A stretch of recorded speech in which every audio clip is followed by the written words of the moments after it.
Good morning. Good morning. There goes the neighborhood. And there was much rejoicing.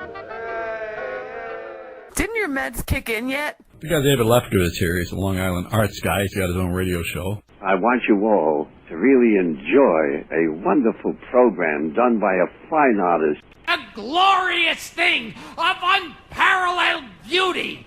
Dave's gone by. Dave is one of my very favorite broadcasters, so keep on listening to Mr. Dave.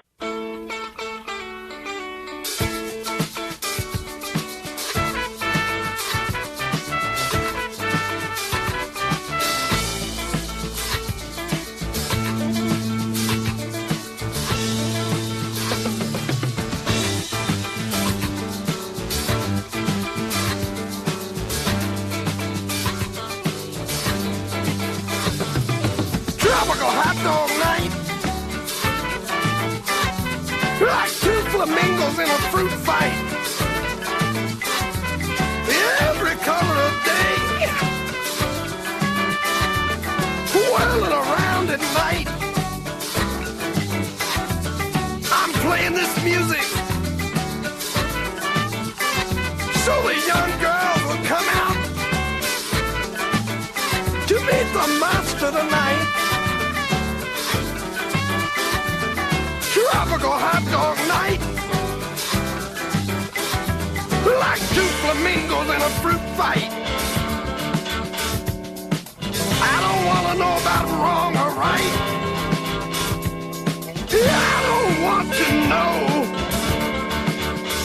I'm anywhere tonight. Tropical hot dog night. Well, there goes the neighborhood. Good morning, everybody. Happy March to you. March 5th, to be exact, 2016, here in beautiful Greeley, Colorado. And no, I'm not exaggerating or being facetious. It is beautiful here. Has been for a couple of weeks now, but especially this weekend in Greeley at the University of Northern Colorado, where I do this radio program. It's called Dave's Gone By. Cha-ching. Hold it even closer. There you go. Cha-ching. With my lovely wife, Joyce. Hello, Joyce. Good morning. You're in kind of a pirate mood today. Because I'm not feeling well. I need help. It's not headache. You got like a cold thing or sore throat. I don't know. Yeah. I think it's if you look on WebMD, it's always instant death. It's like whatever. It's like whatever you put in. Runny nose. Immediately go to the ER and seek emergency medical attention. Well, that's why doctors hate it when patients like try to be their own doctor and they watch the commercials. We call and it the like, ask Google for this doctor. medicine. The Google doctor. That's what we call it. Or WebMD, Google, or even back in the day when you had hypochondriacs going into the American Journal of Medicine or the Gray's Anatomy or something. And it's like I have this, and doctors says no, you have the sniffles. I think you have Zika. Oh, I hope not. Well, I'm too old to have it affect my reproductive baby life. Little head. Yeah. I don't feel well though. It's not compared to migraine. It's nothing. It's just like weird symptoms, you know. I'll be okay. It'd be kind of cool if you have a Zika baby, and you can have sudden infant death syndrome just by squeezing its head with 2 fingers. That makes no sense. Makes none at all. Sudden infant death syndrome is they don't really know the cause. It's not that would be child abuse. Well, what's wrong when you smother a kid? Oh, you just put a pillow. That's child abuse. Oh, okay. I'm gonna get a tissue. So I guess you could smother like a Zika baby with like a paper towel or something. I don't know. I could smother this conversation. All right. Well, and we have a tissue shortage. Give me something over there, David, or we're going to have problems. This has a little butter on it. I don't care. Okay. I hope that's butter. I'm Dave Lefkowitz, by the way. Oh. Name of the program is Dave's Gone By. We've been doing this, thank you so much, since October of 2002. Wow. We started back on Long Island radio, late night, Sunday nights, and now for the past 7 years almost, I've been doing it here at UNC, the University of Northern Colorado. It's the sale of the century. Yeah, is it really? What song is that from the show? It is the something of the century. Sounds like ragtime. Yeah. Yeah. Crime of the century. That's when Is it Crime of the Century? She shot Stanford White. I think that would have been Ragtime to the UC. That's what made me think of it, I think. Oh, yeah. Did you see that with me? I saw Ragtime. I've seen it. Yeah. I don't know with you. I don't remember. Good time bag time, rag time. Yeah. Which is Lord. really another name for a woman's menstrual cycle, but, you know. Why are you so naughty today? I don't know. Well, because I'm always naughty. I'm on the radio. This is my You're freedom. super naughty. All right. Oh, All right. I can't even breathe, David. Well, ordinarily, I would say, well, we have a super special program. Let me go get a cough drop. Go get a cough drop. This is a very regular program. I'm not going to go out there and get on this microphone and say, oh, my God, this is the most, you can't miss this. This is going to be the most amazing, best show we've ever done. It might be the best show we've ever done. Although. This is a Bernie cough drop. It is a Bernie cough drop. You want one? I'm kind of partial to a Hillary cough drop, You but want let me one? have Here, this. be careful. I don't know if that's the one from the bag. We just throw everything together in our house. It's a Halls. I don't know yet. Okay. So. We didn't get the generic. We splurged $3 for the Halls. For the Halls. We're living the high life. Yeah, David. but I won't spend the extra $50 for the Ludens. Don't get used to it. Don't get used to it. Don't expect this all the time. I won't. No, I certainly won't. Are these mentholated? That's why they'll burn. The cough drop thing says, dust off and get up. A pep talk in every drop. Get back in there, champ. They're writing slogans Seriously, on cough drop I'm making wrappers? up. This one says, it's yours for the taking. Be resilient. Dust off, get up. A pep talk in every drop. Get back in there, champ. What the?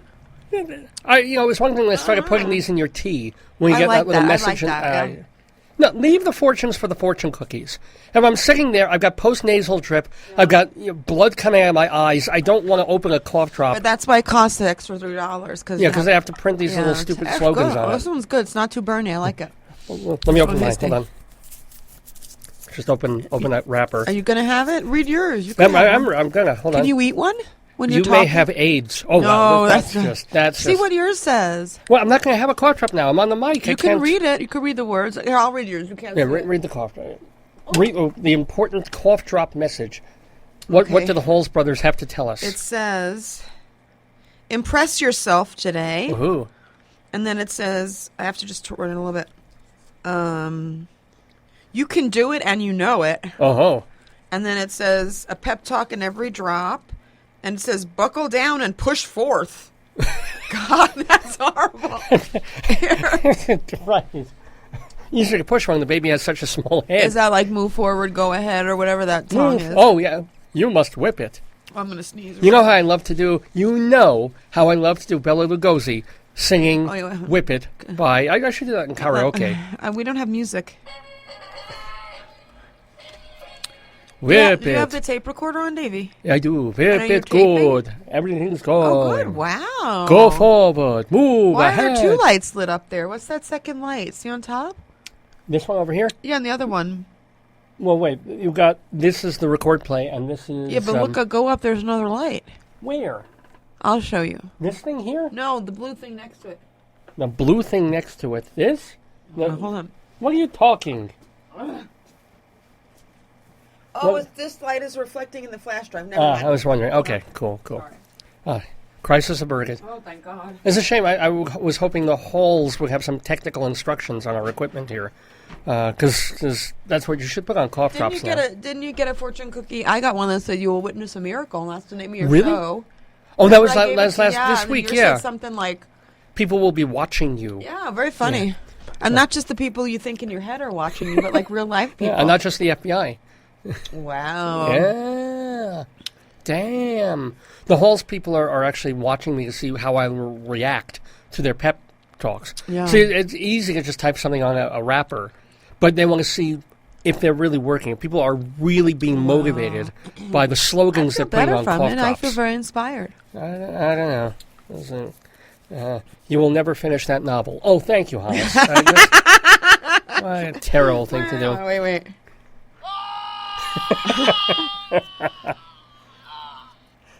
Well, we will finish it. Is this episode of the radio program, which is not special. This is not a special, super exciting episode. If I had any strength, I'd get up and go, but I'm too weak, so I'll just sit here. It's special because you're here, darling. Thank you. But it's going to be a standard, fabulous, regular Are we going to do Greeley Crimes in Old Times? Greeley Crimes in Old Times? Are you going to do Inside Broadway? We sure are. Are you going to do anything about Bob Dylan hour? Well, not an hour, but we'll play a couple of Bob Dylan songs. Bob Dylan Sooner and Later is the segment. Also, what else? You're good. They're I good. can't remember because I'm illin. We play music in... Oh, you do that whole thing about the like contemporarily relevant music. Yes. I don't know what it's called. Contemporary... We shorten that to In the News. Oh, Or good. In the News I think Saturday you should call Segue. it contemporarily relevant music. It's like a Dylan phrase. I don't think contemporarily is the word, but I've been listening to Dylan, so Contemporary relevant... Contemporarily Sweet relevant Marie. music. Yes. And also we'll have a Saturday Segue of music devoted to the birthday of the great John Cale. Wow. We played Lou Reed last week in honor of what would have been his birthday. It's John Cale's birthday this week, and he's made as much great music as Lou Reed has. Is that why they have the new Cale drink at the Egg and I, you think? It could be. I think it's coincides. It was pretty tasty. They gave me a sample. I don't like Cale like in a drink. I like it in a salad. I guess. It's all right. Have you tried kale chips? Yeah, those were good. Yeah, those are good? Yeah. Yeah. What is kale? Is it lettuce? Is Yeah, it it's like spinach? a lechuga. It's like lettuce. Ooh. But it's not quite lettuce. It's like a rougher lettuce, like a more fibrous lettuce. We've had it at the farmer's market. Yeah. Oh, okay. It's more gritty and more fibrous. A lot of times it's Well, more that like... makes it sound delicious, doesn't it? Yeah. Well, it's more like spinach or something. I'd like Or a yucca. salad, please. It's more I'd like yucca. With dressing and a couple of tomatoes. And I want lettuce by something more gritty. And fibrous. Can the chef make it extra fibrous? Yeah, I like that. Yeah. And also, by the way, how can I forget? What? Making this show, this non-special show, still kind of special. What? Rabbi Saul will be here. What's he going to do? Rabbi Saul Solomon will have his weekly rabbinical reflection. It's kind of his 5-minute mini-sermon about the return to earth of Scott Kelly. You know who Scott Kelly is. He was doing that, I'm sure. I know. We talked about it. I told you Well, that off the air we talked. he's having a lot of back stuff because he's a twin, so they put him he was in space for 11 months, for 340-something days, he Right. said. Yeah. But the problem is your spine gets stretched out with zero gravity because the reason we're all kind of, slumping and have bad gait and bad posture is because gravity is pulling us downward. So your spine is being pulled downward by gravity, and all the discs get compressed. So if you go when into you're in space- zero gravity, you kind of you don't explode, but you stretch out. So Really? all your vertebrae. It's a very expensive version of a chiropractor. So if I go up in space, You'd probably will I be- get a 9-inch boner? No, Why? because that makes no sense. You probably would be about 5'4". Ooh, Yeah, okay. maybe 5'5" even. Now, like 2.5 inches I would go up? Because your spine's compressed. Yeah. Really? Yeah, I think Whoa. it only cost $1 million. Well, the Virgin Atlantic guy did it. But you, Lady Gaga, and David Geffen. If you want to stay with them for 340 days, that's God, that's a hell no. commitment. Hell no. Yeah. Having to hear her sing, over a remote, like, "You were raped! You were raped! I was raped!" It's like, oh, God, shut up. That's how they do it. That's how people sing. No, she's actually really talented, and it was a nice song, but I'm like, just take it down. And we're talking about the Super Bowl when she... Oh, no, it was the Oscars. It was I'm not talking about Super Bowl, yeah. she did a good Bowie thing, Yeah. like on the Grammys, whatever it was, but... It's tough to sing. Oh, I'm not saying I could sing even Let's close get into to her, the but- show before I collapse of sickness. All right. Well, do we want to talk about pig milk? No. You sure? Well, do we want to talk a little bit about the Oscars? Because we went to... It wasn't really a party. We went to an Oscar watching evening. Yeah. I see black people. Girl Scouts pushing cookies. Did you like the Oscars? Were you bored? I thought it was fun. I liked it. I like Chris Rock. I mean, Yeah. to me, so I was born in Queens, but really close to Brooklyn. Lived in was in the Bronx for school. All the borough of Manhattan except Staten Island. I mean, I didn't spend time there, but I really feel, to me, Chris is very boroughy. He's very endemic of the boroughs. He has the borough mentality. Oh, sure, yeah. So when you grow up in a borough of Manhattan or New York, He's also got that gospel preacher thing where he'll repeat the setup of a joke twice. So it's a little annoying to me, but he will tell you. He will tell you. I like and then that. boom, the joke. Yeah. repetition's good. I thought he was great. I mean, that's super tough. Yeah, no, I thought he did a fabulous job on the monologue. the opening. You know, the opening you bit. sign on to do this before they do nominations. I'm sure the contract is like a long time ahead. You probably got a lot of money for it, you know? Well, yeah. No, they wanted someone black, and they wanted to, Yeah. and they wanted to give him some creative freedom, which was because I'm sure a lot of that stuff was his But, idea. he didn't curse, though, because he's very blue. I mean, I think Yeah. the fact that I thought for the constraints that he had, Yeah. you know, it's a boring award show. I mean, it's not exciting. They're never exciting. All you do is, basically, it's just, you know, waiting for people's names to be called. It's like a standby list at the airport, and then they get up there and they start rambling on, thanking people nobody cares about or knows, making some political speech or some kind of ideological statement, and then they get the music and they're off. Right, that's I what don't it know. is. That's invariable. They could just do it online. Well, I don't know. Well, no, there was somebody floated the idea. One of my idiot critic, not a friend, a theater critic, Yeah. wrote a piece that says the Tony Awards should be chopped down to 90 minutes You couldn't to do make that. them more palatable. How can you get all these he's saying- hammy Broadway actors? They got to get up there. They got to sing and dance. They're the most hammy of the hammy. And he's saying just do like the top 4 or 6 awards on TV, which is what they do anyway. No, I think hammy actors like it. Yeah, no, and aside from the fact, the whole point of the Tony Awards now is to showcase Broadway and to do a lot of musical I numbers. like that. Yeah. So you cut it to 90 minutes. You're taking everything away.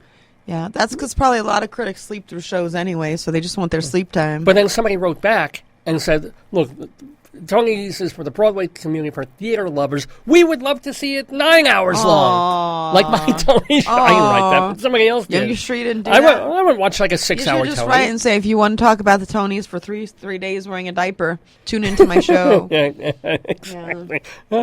So I don't know, but I did enjoy it. Yeah, so I think they just hammered one joke Yeah. over. Even the Tonys, they'll make when Neil Patrick Harris was I on. It was know. like a lot of gay people love the Tonys. Gay people, Tonys, gay people, and then they make other jokes about Why politics can't and they stuff. just? Well, one time he dressed like Christina Chenoweth, or that was funny. But But I'm saying the Oscars could why is have it done always, their yeah. joke and moved on Why to is it a politics. one-trick pony? I don't know. Yeah, because Maybe- there's tons to make fun of in this Well, world. probably because they're afraid if they tune in late, they won't get the joke, so they probably repeat. You have to remind people it's about black people this year. Wow. See, Or they're no, all over the place. It's about the absence of black people. in the nominating. My favorite thing was when the Girl Scouts were selling the cookie, and Chris Rock's like, "You make $8.1 million per film. You can buy, a $5 box of Girl Scout cookies." I thought it was cute. I didn't get that joke so much, the whole Girl Scout thing. But Well, because he was saying, you're not a Girl Scout, so you don't know. But every troop has a competition, and the kid that sells the most cookies wins a prize. Yeah. So he was saying every year, Mrs. So-and-so and her daughter win it. So he was determined this year to outsell this other parent. Okay, all right, Which that's it's cute. a bitter. Let me tell you, David.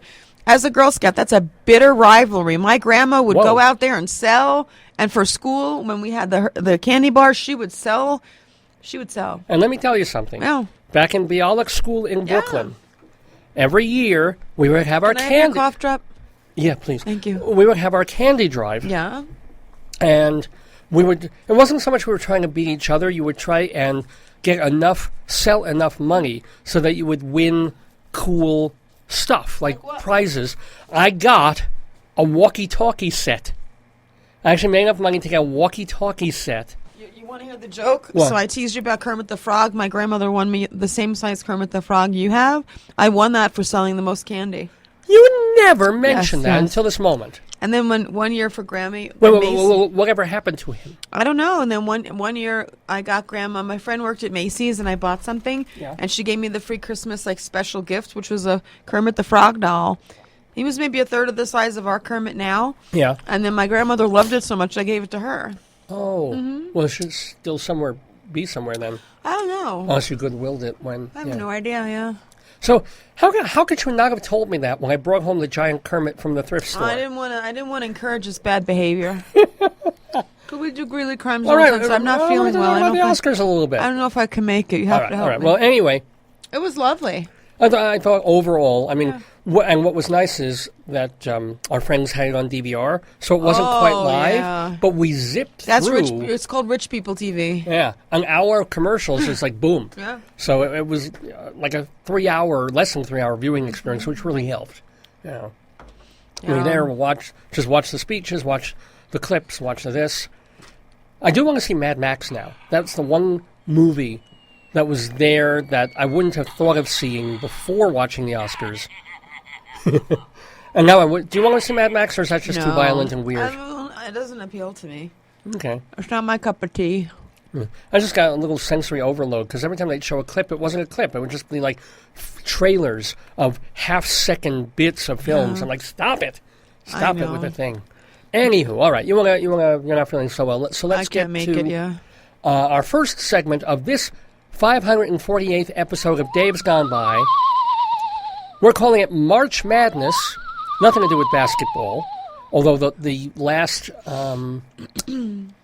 basketball game of the regular season for Big Sky, which is where we are at UNC, is tonight. I think the men's play one last game. And then this is the insane part that I don't understand. Like, the basketball teams have not had a great year. No, here. yeah. The men's basketball team is like 6-11 or something, and not good. No. And women's team, they could have. Last night What happened? well, they could have at least had a 500 year. Solidly mediocre. What happened? But they lost the game yesterday. So instead of being like 9-9, they're 8-10 for the season. That's better than the boys. A little better than the boys. Yeah, absolutely. But they're all going on to the tournament. What the hell? What is this? I think it's like, it's like the helicopter parent thing. Even though you lose, everybody wins. It's participation. Yeah, everybody wins. I don't know. Because there were teams that were 14 How can you be 3. worse than that? I mean... Well, no, there were teams that went 2 and so then maybe garbage. That's why they're maybe if they rank them. them. But I think they're doing something weird with the basketball teams this season. Like, no matter what, you start this tournament after the regular season. So I don't know the thinking behind this, but no matter how they had done the whole season long, it's like there's no point in rooting during the season because they're going into the playoffs. Yeah, but you want people to win. It's exciting. I guess. Anywho. It's exciting. So we're calling this one March Madness. Yeah. Also because we just started the month of March. It's March 5th here. March. Is it, and I'm actually leaving on, St. Patrick's Day, but we have to get through the Ides of March. Well, yeah. The Ides of March, and it's just about a week. Yeah. It'll still be a week from now or so. Yeah. And then on St. Patrick's Day, we have an amazing guest, or an amazing guest for St. Patrick's Week will be Patty Maloney, the founder of, and still continuing, member of, the Chieftains. Oh, I thought I was Chef. Wow. Yeah, isn't that cool? Major world music artist. Yeah. So he will be in the neighborhood. But right now, I'm feeling criminal. Be the David O'Hood. In the neighborhood. Let's hear some Tom Waits to get Greeley Crimes and Old Times started.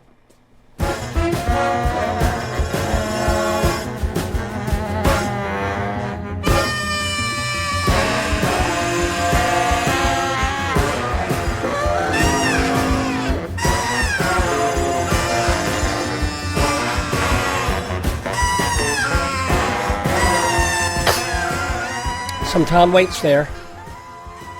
It's from the Rain Dogs album. That is the theme music for this segment, which is called Greeley Crimes and Old Times. And it has to do with 2 columns that are in our local newspaper, the Greeley Tribune. One of those columns collates and collects calls that come into the dispatch for our local police department. What? Collectively. I can't hear you, babe. Oh, Joyce is mimicking the insane phone calls that come into our police department. That's on the comic one where it's like, we got to bring the green one. That has the funny phone call. So they do that column in the paper every week, and they also do another column where a guy named Mike Peters, one of the writers there, he goes through 100 years ago the newspapers of the time, which was then sort of the Greeley Tribune Republican, it was called. And he looks through the items from literally February, March of 1916. That's cool. And gets items out of the newspaper that were kind of odd or funny or at least to modern eyes sort of strange. And like, oh God, what were things like 10 decades ago? So, here on Greeley Crimes and Old Times on Dave's Gone By. Are you ready, babe? I'm ready. And sometimes we try and mix them up and I try to make Joyce guess. I'm not feeling so hot, so you have to be more kind with your clues. Okay, let me see. Police... No, you usually start saying Greeley police. Greeley police responded to 47th Avenue Okay. Uh-oh. For a report of a man sprinting down the street with a trash bag full of stuff over his shoulder. Uh-oh. You know what they think he is? He could be a hobo. hobo. See, wait, hold on. I don't know which one this is. Wait, I don't know.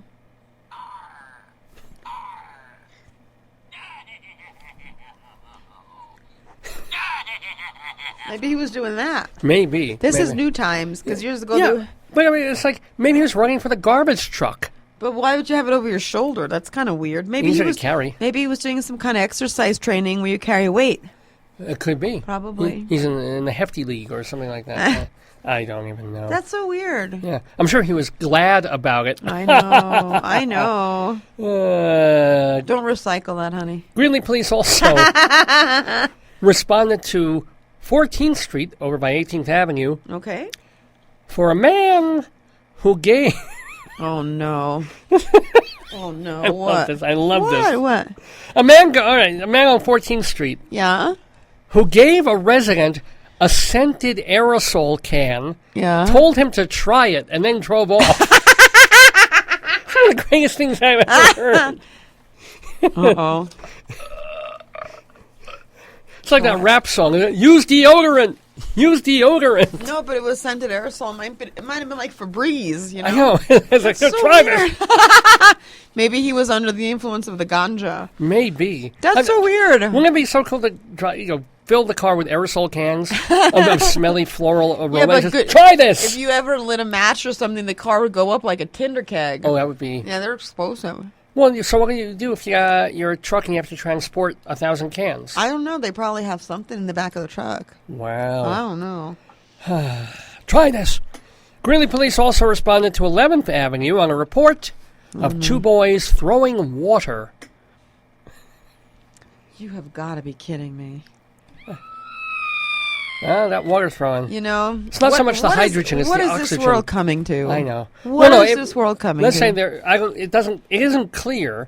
Maybe they're standing on the street, like throwing water at passing cars. So it doesn't hits the say wind. that. No. It doesn't even say that the water was in some kind of bucket. Could be like, maybe they fill their hands with here. Yeah, maybe they were doing a car wash. You know. Oh, that could be. That's so weird. Car wash. You know, cannibalism in chickens. I love the segue. What? There. Cannibalism in chickens. I don't know if we have it. Let's see if we have a chicken. No, I don't think we have a chicken. That's close. That's a parrot.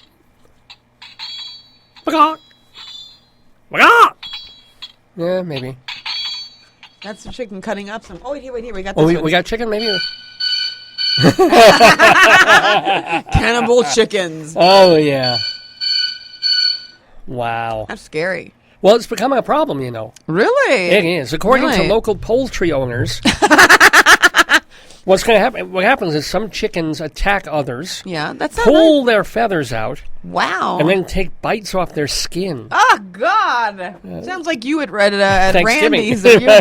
Sounds like you at Nordy's. True. Or Golden Corral. Right. Oh, Golden Corral. Mm-hmm. I would love. A chocolate fountain. They should do everything a fountain. Why? They should have like a soup fountain. Ugh.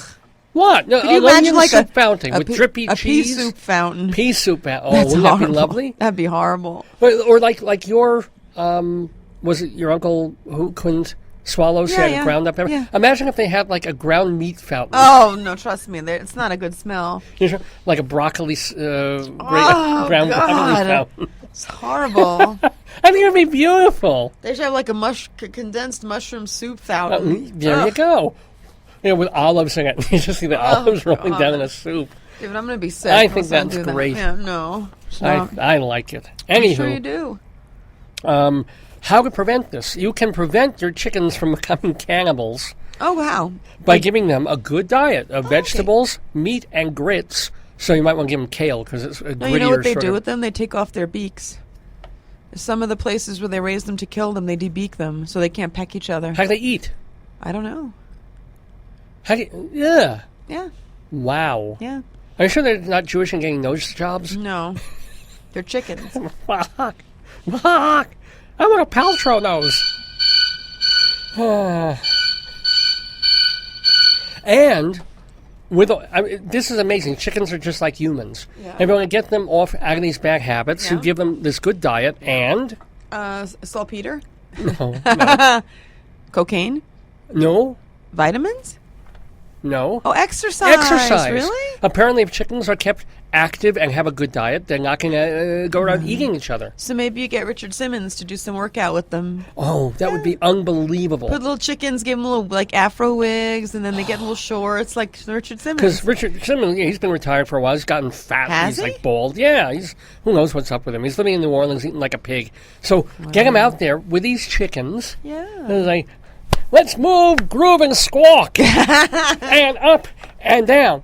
And peck and down. And peck and peck and peck and peck and rest. No, he doesn't and want rest. them to peck. That's bad. They Well, don't peck the each floor. other. Oh, okay. Chickens are going to peck. Yeah, but not each other. No, I know your nose was taken off, your beak was taken off. But you have to get past it. Oh. You have to... He's a beautiful man. You have to get past the loss of the He beak. loved his mother, and he's a good man. I know. a Just good remember man. that horrible show he did, where it was sort of King for a Day or Queen for a Day renewed, and it would make people's dreams come true, and they would tell their horror stories, and then he's like, he'd give them some bucket of diet candy or something. No, I'd give him a cruise or That's make horrible. Yeah. My life is a mess. Here, take some sucralose candy. And every single time he'd cry with them. He'd just Because he was probably bullied. He probably knows what it's like to be the underdog, and he feels. I was bullied mercilessly through elementary school, junior high school, and high school. I took crap for years. But you won't tell I me would what- still bully Richard Simmons. But you don't tell me what, like verbal bullying? Mostly verbal. Yeah. Yeah, it was not fun. Let me tell you something. It was not fun. I understand why kids get guns and shoot up I know. schools. I always say Jeremy spoken. No, he spoke in class today. Yeah. Anywho, Greeley police responded Yeah. to 11th Avenue for a report of prostitution. Ooh, yeah. Was it a chicken pecking another chicken? Was it tip time at the Tilted Kilt? I don't know. Well, tell me, what was... The caller said his neighbors had been working out of the apartment next to his. Yeah. Last night was the worst, he said. His bed was shaking because of it. Now, this is what I want to understand. Why yeah. his bed was shaking? So was he... As opposed to, Was he part of it? No, maybe so much activity was going on. But how much do you have to do that activity to shake the bed? I wonder. Not just shake your own bed, but shake to the bed your next neighbor's. door. Wow. I've heard the expression shake a leg, but I've never heard shake your neighbor's bed. I mean, there are certain vibrators, I guess, you hook up to a car battery. It's No, like, maybe it was like a vibrating bed or something. That's weird. Yeah. And it doesn't say where on 11th Avenue. It just says 11th Because Avenue. everyone would go there. Remember it's where the boys were throwing water, and it wasn't water.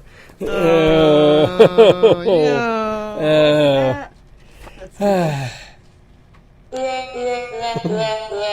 Yeah. Yeah, there were 3 teenagers, and we called them the 3 Spooges. But, thank you very much. During Greeley crimes and old times here, police responded Oh, God help us. also Yeah? to 25th Avenue on a report of, quote, idiots on the frozen lake. Well, probably. 'cause Actually, I would call the cops if I saw people... yeah, because they could drown. I mean, Yeah. I would be scared, yeah. That I could see. I could tell you, That's if a you- legit And complaint. as a matter of fact, we're going to see Little Women tonight, of all things. Oh, the lake scene. Yeah. Yeah, one of the... I don't Don't wanna give it spoil for away. you. Don't Yeah. give it. I don't remember, so don't tell me. Oh, it's a beautiful song. There's like... Oh, I like that.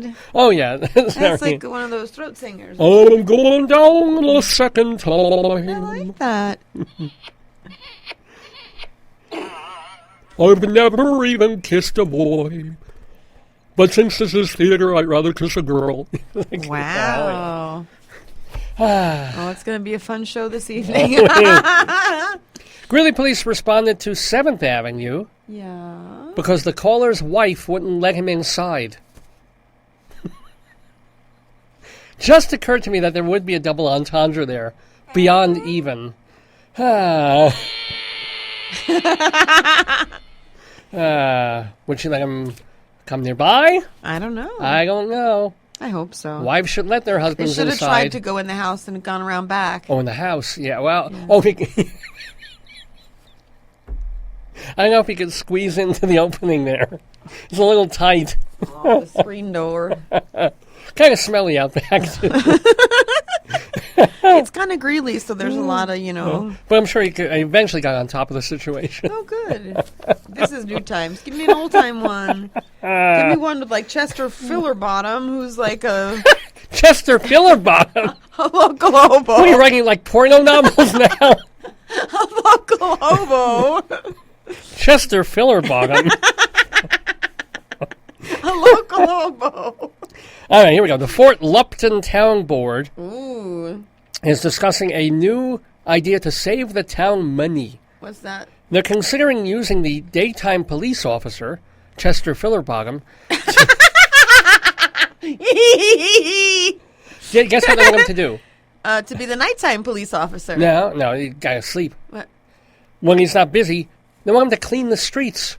Oh, man. Because this would save the town the cost of having someone just to clean the streets. Yeah, but like, come on, he's the policeman. They have one policeman. He can't do everything. He would use the town's dump wagon. No wonder they call him Chester Fillerbottom.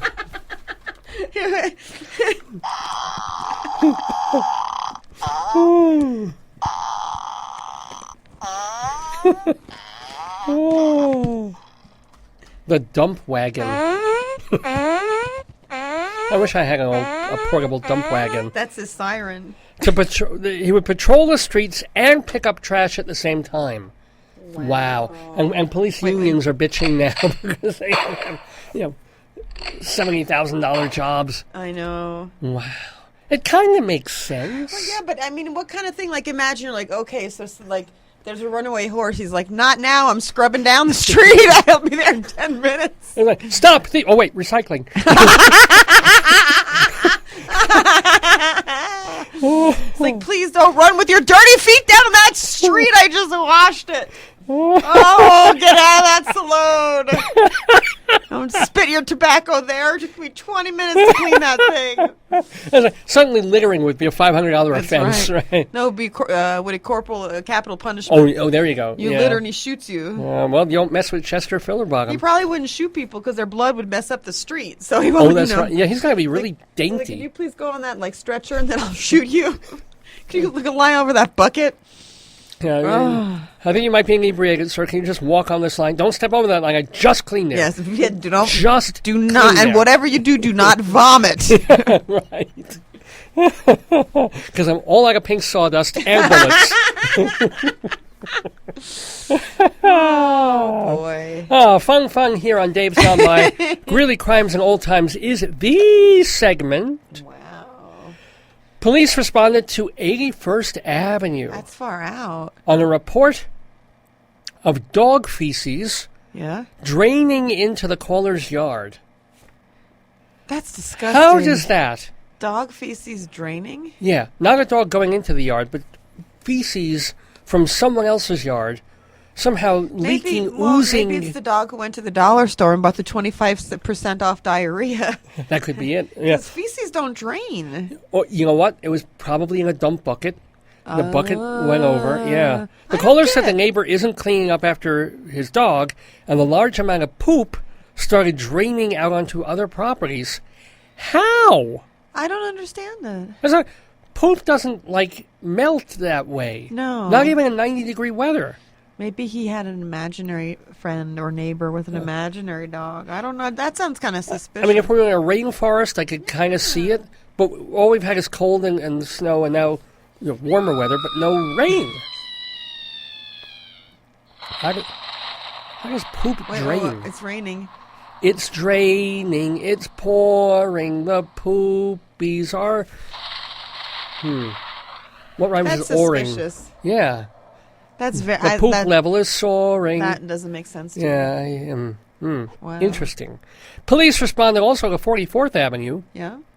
On a lot of kids in water in this episode of Dave's Gone By on Greeley Crimes and Old Times. Greeley police responded to 44th Avenue on a report of a brother pouring water on his sibling and his mother and lighting a bird on fire. Two different, the water part, yeah. Yeah.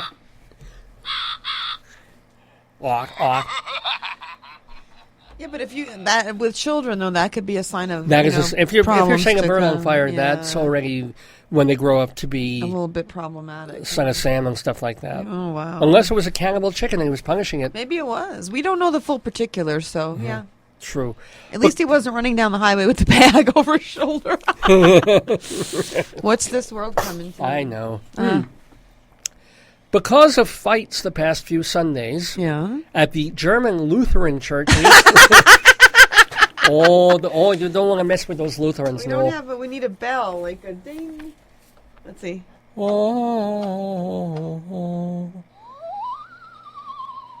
What happened? Police officers have been assigned to Sunday services at the church. Give me a break. To keep the peace. This is old times? Is it? Yes. Yes, it is. Wow. What were they fighting about? One faction of the church does not like the minister. Reverend Louis Farrakhan. No, Griff. It's Professor Griff. Same difference. No, there's a guy named A.C. Fleischman. Wow. Probably German. Oh, it would be German. Fleischmann. Which is Meat Man. Yeah, Meat Man. Maybe he's the one who's encouraging all the chaos with the chickens. That could be. Fleischwad gets the money, see? That's right. Fleischwad gets the honeys, G. Wow. I don't think so. If half the people don't like him, I don't think so. But he has also many members who support him. Wow. So the two sides have battled with fist fights inside the church. We need like a fight bell. We gather together to ask. Hey, get off me! Ah! Round one. Bust your. No, it probably would begin something like this. Was ist das? It would be. That's right, yeah. Halt mein Leben. Reverend Fleischman is like, we must all stop fighting. Remember, the real enemy is Jew. No, but this is 1916. It would have been. I can't believe there would be so much fighting, Like in a church. That's why they call things Reformation. I guess they're bloody. Who knew? And several men have been arrested. Wow. But you know what? I'll betcha. What? Where was it? I don't know if it was Greeley. No, German Lutheran Church in East Greeley. 1916. It was the Sundays, and it was that this year, 100 years ago, that Prohibition was enacted. So men had no way of getting their rage, their whatever out. These men could drink all week. Wow. Now they've got to be sober all bloody week. They come to church, sit 3 they're hours, miserable, they're angry at God, they're angry at each other, they're angry at the preacher for supporting Prohibition, and so they want to kill each other. Yeah. What they needed to do was open a whorehouse on 11th Avenue, and at least that would give them... Maybe the guy with the bed, and then they go to Prohibition time. Yeah. Wow. And then they can't. The unlucky ones who can't afford whores, they can't sleep because the bed's shaking. Oh God, horrible! What a horrible time! Oh, I'm telling you. But that was new times, and you're mixing old and new now. I'm allowed. Okay, it's my show. It's my radio program. You are the jefe. I am Dave Lefkowitz, the host of Dave Has Gone By. Here with my wife Joyce, we're doing Greeley Can I call you El Jefe Más Mejor? Yes, you may. Okay. Sí, señora. El Jefe El Más Jefe Mejor de todo. Último. Well, sí. El primer y el fin jefe. El Chapo Jefe. No. I should only have El Chapo's money. Wait here. Or his chains clinking until he escapes again. You heard him. He wants to escape to a cushy American jail now instead of the jail where he is. Wow. He should just put him in a B&B. Yeah, why not? Put him in one so nice. Put him in a Trump B&B that's so nice he wouldn't want to leave. He'll be happy to stay arrested Maybe he could go on the sod buster. He'd like it there. That'd be nice. Yeah. They could paint, and then the Silva could do a painting of him. Or, like a chalk painting of him. Yeah, he's just afraid they'll put him in a Motel 6. Oh, goodness. Ay, que Dios mío. Greeley police responded to 24th Street on a report of neighbors putting malware on the caller's phone. You can't put malware on someone else. How can you? Unless you. Whoa. Uh-oh. The caller said... Oh, no. Oh, help us. Well, this is not nice. The caller said that her neighbors took her internet, too. You know, when they take the internet, that's what makes the chickens crazy. That's so mean. Isn't it? Isn't Don't it to take take my someone's internet? interwebs. Yeah, I agree with that. It's Oh, and the passwords to her bank accounts. That's bad. No, that's bad. Well, they really, yes, yeah. Yeah. If she weren't crazy, that would be really Did the police terrible. come and address it, or they just ignored it? And Oh no! on top of all this, taking her interwebs. Yeah. And ruining her phone and grabbing her passwords to her bank accounts. What else? She also mentioned that Yeah. her cat freaks out after she leaves, which is proof that the neighbors have a camera in her house too. Oh my God, David! There's not even a sound for that. There's like, what sound could that be? I mean, there's no. If you think the Erin Andrews videos are hot, wait till you see those cat videos from her house. Why would the cat freak? The cat, if there was a camera, why would the cat freak out?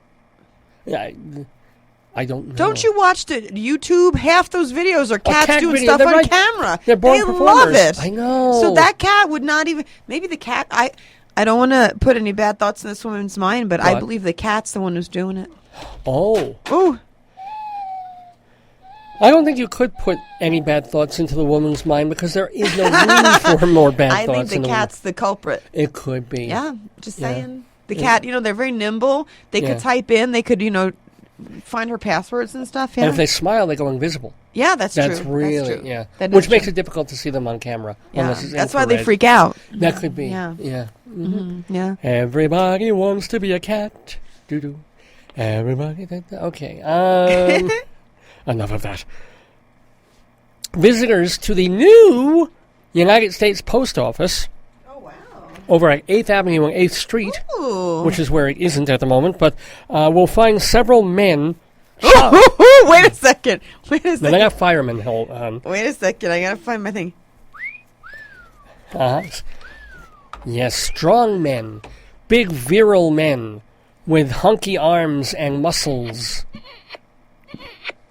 That's right. And extended appendages because they've been to space. No, they're at the post office, Why? the new post office. For registration to draft? No. Why? They're chopping a hole in the brand new tile floor. Why? Why are they doing this, you might ask? You just Yeah, asked why? that. Visitors thought maybe somebody lost some change down a crack. Perhaps one of the guys with a hooker. But it was much worse than that. What?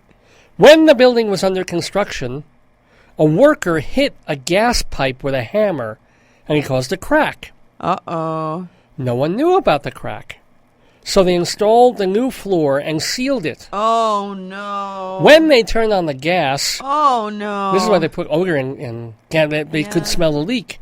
They found the crack under the floor and sealed it. That's great. That would have been Thank a new... God. Can you imagine? I mean, it's bad enough you wait a half hour to an hour or 3 hours to get your mail, but if you're being gassed during that time... Yeah. Getting carbon monoxide poisoning while you're waiting for your mail would be horrible. But it made me think of that husband whose wife wouldn't let him inside.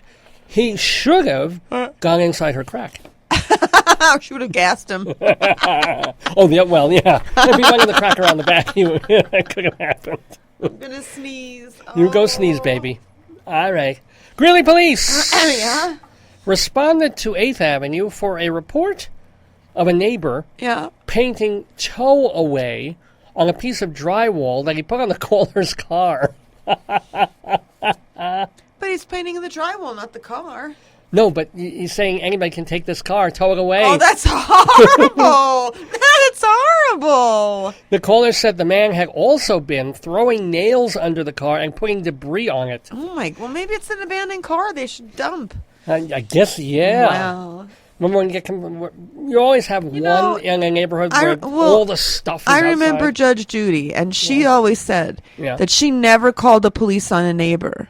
In her 30 or 40 years, whatever, with neighbors, you can work it out. Just, you don't have to put nails on the car and then spray tow me or tow away. Yeah. You just get some cannibalistic chickens. They'll take care of it. 1, 2, 3. I never really liked when people would write in the dust on a window, wash me. Because even if you wash it, kind of, you see that residue. That's mean. People are mean. That's mean. People have actually written wash me on my back, which is... No, they've knitted that in your back hair. Oh, I know. They make it into little curly sayings and stuff. Yeah, that's true. Sure. Well, they don't understand. If I didn't have back hair, how could I hang my spare M&Ms? Oh. If I get hungry, I just David, reach around my back, I untie an M&M. Can you feel me if I'm warm? Okay. Joyce wants me to tell her if she's warm. Where would you like me to touch you, baby? My forehead, see. Oh, it's just your forehead. Okay. No, not at all. Not at all. Okay. Cool as a cucumber. Thank you. Your boobies are kind of warm though. Just kidding. She threw something at me. My snotty tissue. Oh, thank you, darling. You pick that up later. I threw my snotty tissue. I want to get your leprosy. Get my disease. I feel when the dogs begin to smell her, will she stand alone? Where's that from? Stone Temple Pilots. Oh, okay. Isn't he dead, one of them? Yep, he's dead. Okay. Wyland, of course, my people. He's in a temple. And he's as hard as stone. I feel bad. Drug addiction's so hard. He really, he just took a really bad turn, yeah. Give me a story. Greeley police responded to a pharmacy, not the one that we use. No, okay, good. I didn't know there's a pharmacy on 11th Street and 10th Avenue. Wait, 11? It's probably maybe in the Walgreens or something. Wait, 11? Oh, it's probably Rite Aid. Well, yeah, okay. A pharmacy. Don't you think it's down there? Yeah, exactly. 11th, straight down near the post office. I'm bad with direction, yeah. A report of a man lying in front of the bathroom door. Uh-oh. The caller said the man was sleeping in the bathroom. But when they tried to get him to move, he'd barely move out of the way. So he was just kind of sleeping, lying in front of the bathroom door, sleeping. Is that a comfy place? Is that? It is nice. I mean, the bathroom door, you have water, you have paper towels. I would like it. For me, you could go to the bathroom, you could wash up. Hey, I went into a women's room yesterday. But I'm bummed. That's a non sequitur. It wasn't like with an 8-year-old girl or something. Yeah. No, because the men's room, there was somebody in there. Yeah, it was the produce guy, and I hope he washed his hands. Copping a giant log or something. It was just taking forever. So you said use the women's room because it's got a one of. It's just a one of, yeah. And there wasn't really anything particularly special in there. There was a baby changing sort of thing, but there was no. You didn't see any feminine hygiene products, nothing. Or Barrette spray. Ooh, ooh, easy. You okay? Yeah, I almost fell off the chair. Women's rooms should have more women stuff in them. Yeah, they should. Yeah, like a beret dispenser or Barrette. Yeah, I think Barrette dispenser. It should have a lot of pink. The stereotypical stuff. Maybe some dollies. Yes, like dollies. Barbies. Yeah, like a little carriages and stuff for us. Yeah, dresses, prom dresses. Right. Old Massengale counter. Massengale counter. Yeah. Oh. Yeah, I think so. Because when I came out of the women's bathroom, I did not feel fresh and feminine. No, you didn't look fresh and feminine. I didn't. No, you didn't. Yeah. Nor did the woman who went in after you. She looked aghast. Whoa. You should just say, in my country, the one with the dress is the man. You should have told her that. She'd be like, okay. I said, sorry, I'm done now. No. Call me Caitlin. All right. Greeley police responded. To what? I don't know what. A report of a man on 24th Street who needed a cab. Because, you always want to. In Greeley, if you need a cab, you better be better off calling the police, I'm sure. But he also claimed that people were trying to kill him. Well, let me just give you a bit of advice. Yes, this is please. not Manhattan, right? So if you think people are trying to kill you and you call a cab in Greeley, you're going to be waiting like an hour and a half. Yeah. So I would probably get the bus or something because that's going to be a quicker mode of transportation. And then, agreed. Yeah. Agreed. Although, I don't know, maybe the cabs are okay here. I don't know if it would take an hour and a half. We've never, thank heavens, had to try them because we have a car. But I would like to see how long it really does take. And they're expensive, too, so I don't know. He has to find a new route. I guess. Let's see. More reports are coming in about Greeley customers receiving many shipments of American Express goods from Wyoming. What could be coming from Little America, from Cheyenne? What could be coming from Wyoming? Oh, bread pudding. Ew. Well, no, actually, it was very good there. But no, why? What else might be coming from Wyoming? We're roaming. We're roaming. Wyoming. I don't know. Because oming. What In is most cases, What is it? the boxes contain illegal whiskey. What? Oh, alcohol. Yes, I was alcohol. like, what's a whiskey? Whiskey. It's like a fish or something. Cigarettes and whiskey. Wow, and then now, isn't that the joke that now they say driving while green and white? Green and white meaning driving with a Colorado plate in Wyoming, they want to stop you because they think we're bringing the ganja. Oh, so that's how hilarious. much the tides have turned. Oh my God. Yeah, there was a news report a while ago saying if you're driving into Wyoming and you're from Colorado, they think you're bringing in pot.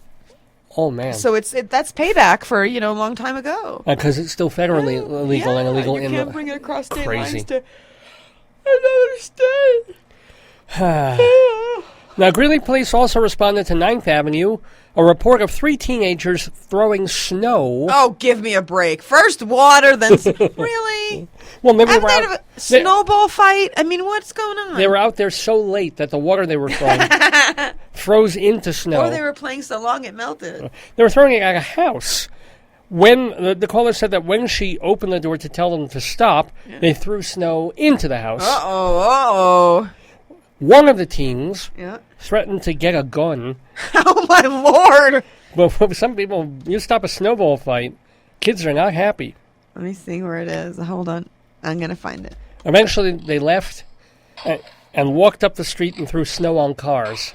Well, that's good. Isn't it good that teenagers have such easy access to guns in this town? Yeah, that's great. It's probably just an idle threat. I'm sure, but, it's a threat nonetheless. Yeah, it's not nice to say. Well, of course, if you you're in know- a town like this with all these guns, Yeah. she could go into her house and come out with a gun. Well, I told you, my Aunt Helen, we used to live next to a lot, and kids would play in the lot, and she didn't like it. Yeah. And she would run out in her high heels with a broom, swatting the broom at them. So I guess, who am I to judge?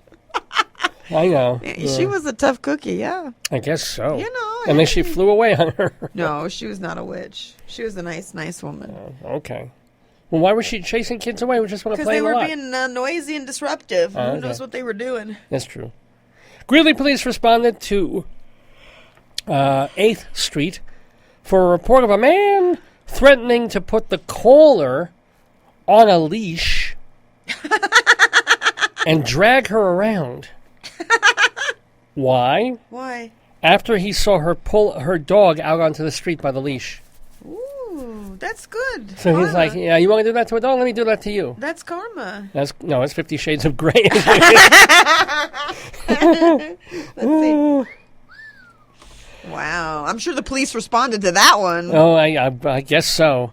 It's, It's so wrong. Kinda.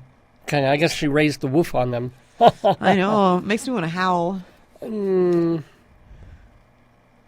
I think she was barking up the wrong tree. It made my teeth hurt. No, just my canines. Yeah, Yeah, thank you so much that's for my that. cow laugh. Moo! Are you ready for our final Greeley Crime and Well, Old let me Time get for it this here, week, honey. baby? Ta-da! Let me find another drum roll. Oh, there we go.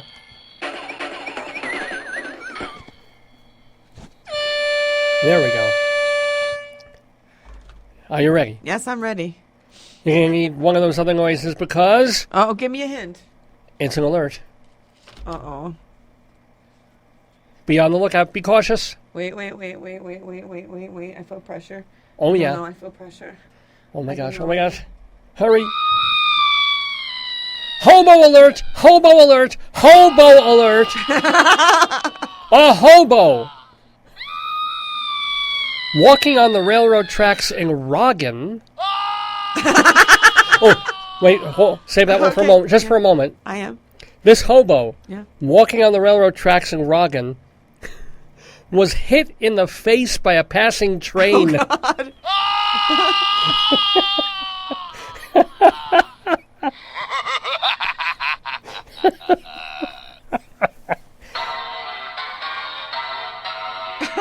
He was knocked about 15 feet But he landed on his feet.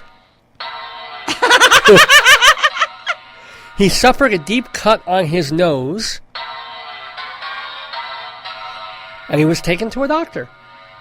The end.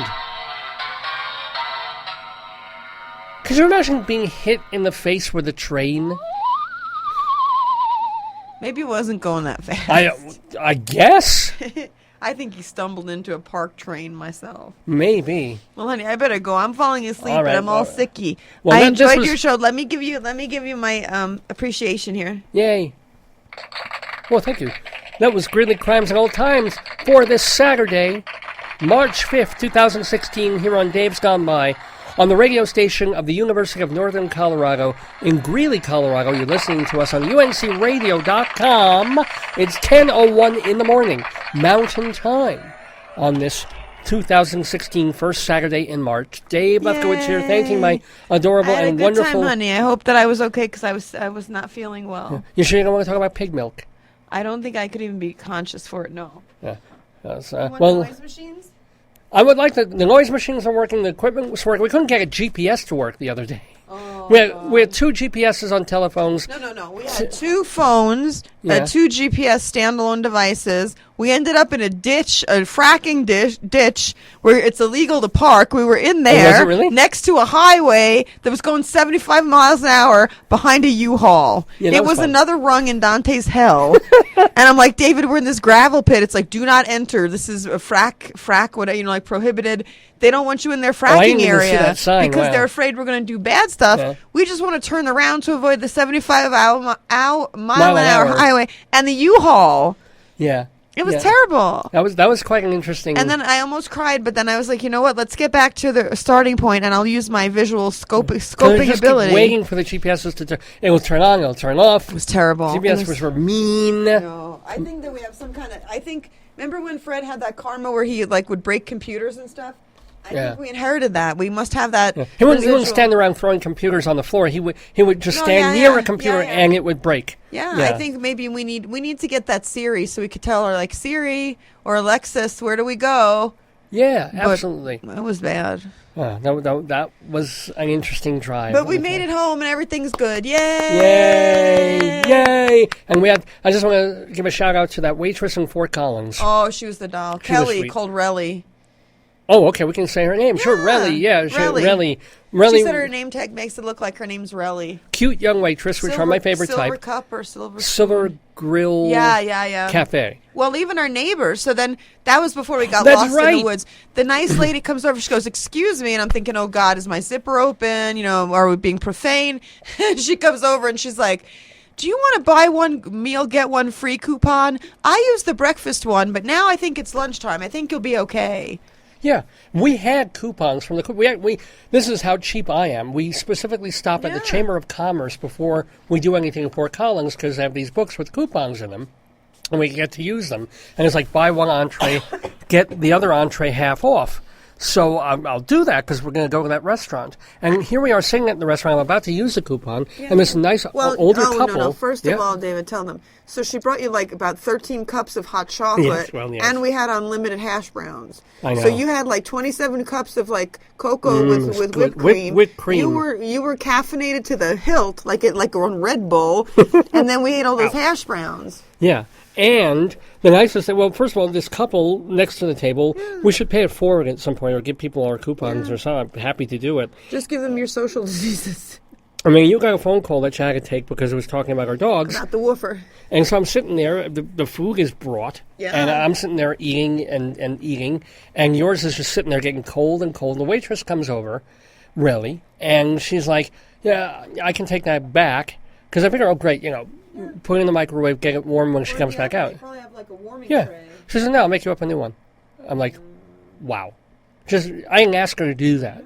She said, I'll just bring you out a new plate. She must know we're good tippers. Yeah. And granted, all you had was like eggs and potato. It wasn't something like a big meat dish, but still, that was something to like. Very kind. Yeah. We'll go back. And we tipped her well. Yeah. So, thank you, Relly. Thank you, couple. Thank you, Fort Collins, for a very nice little interaction there. So let's end Greeley Crimes and Old Times here. Love you, baby. Have a great one. Feel good. When I go, I want to hear like the Dylan music. Well, we'll be doing our first Greeley Crimes and Old Time. Saturday Segue. David, you're acting like the hobo got smashed by the train. By the train in the face. I think it was the first case of dementia in Greeley with the hobo and train. Well, I'll leave it up to you. Should I do...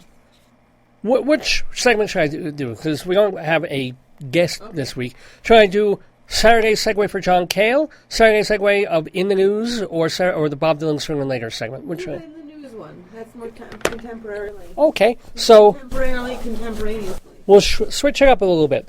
This will be... Well, first let's get out Greeley Crimes and Old Times for this Saturday, March 5th.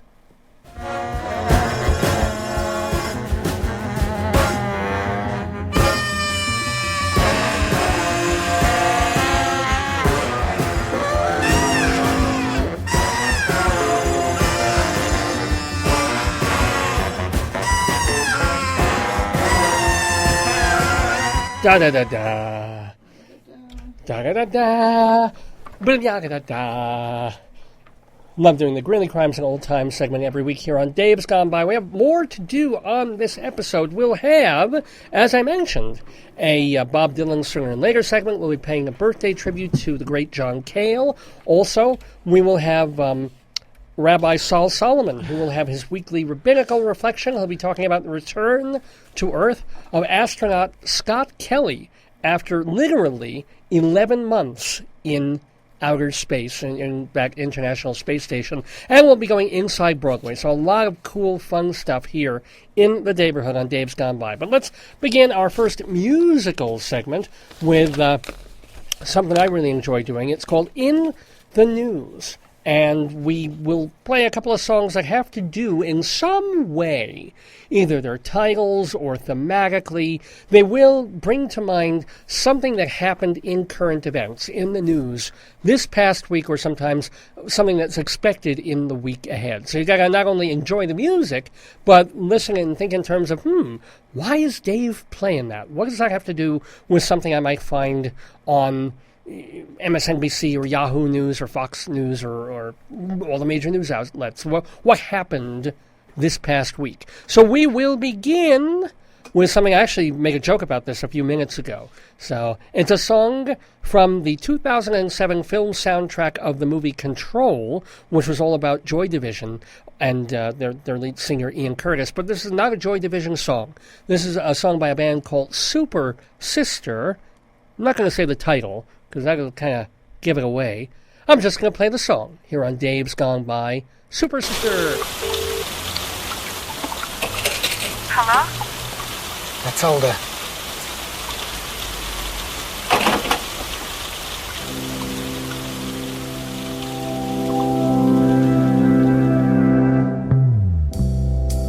She looked like instant pudding. It was the cream of the commercial increase.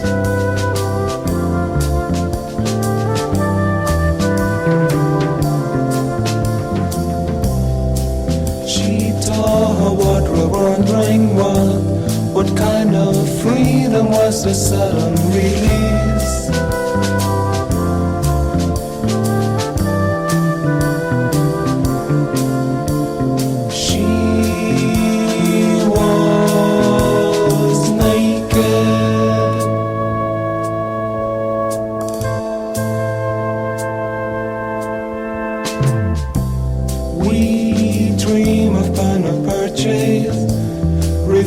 Philosophies like instant pudding.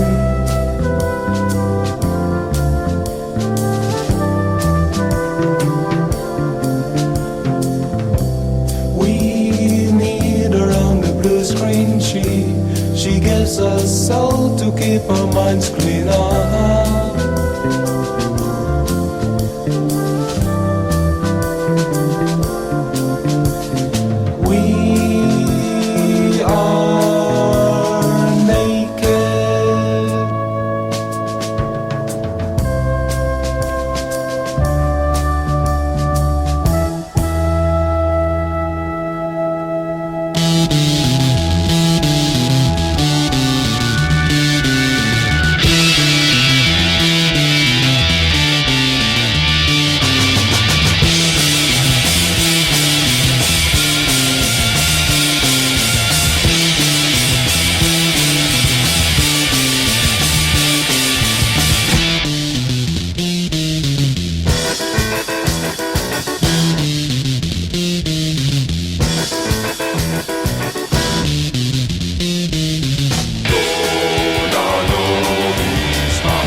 Pacham.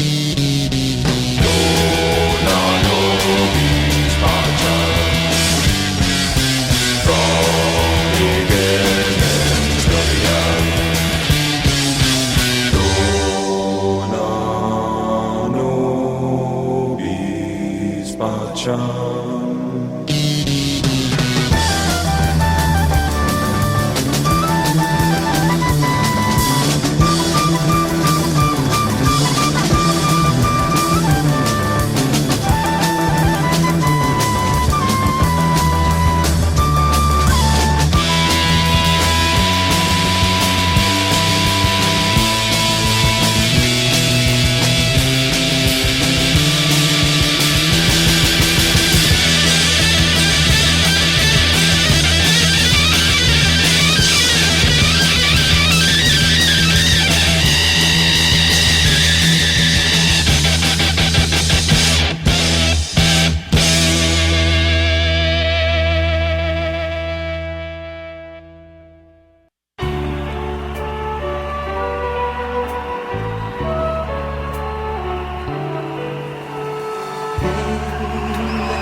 Dave's gone by.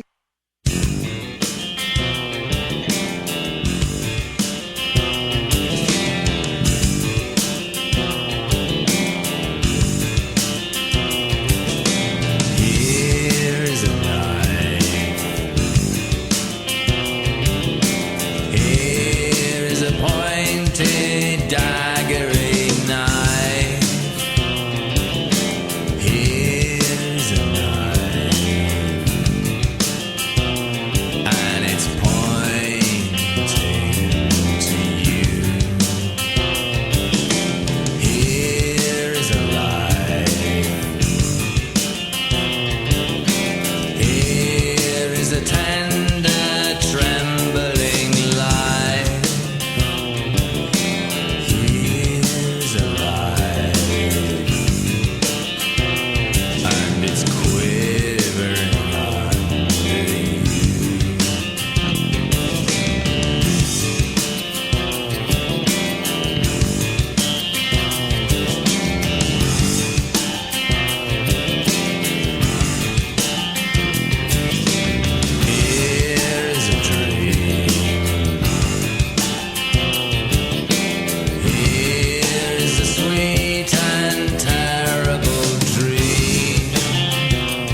Robin Hitchcock on Dave's Gone By.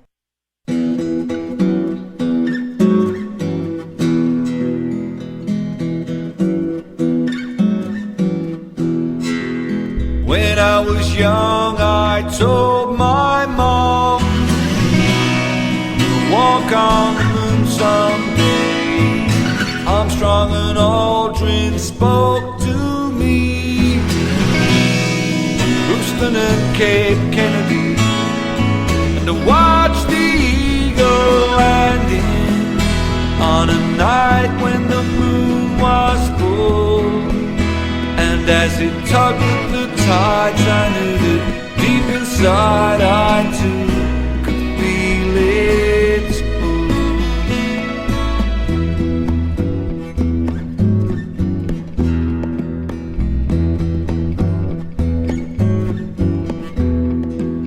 I lie in my bed and dreamed I walked a sea of tranquility. I knew that someday soon we'd all sail to the moon.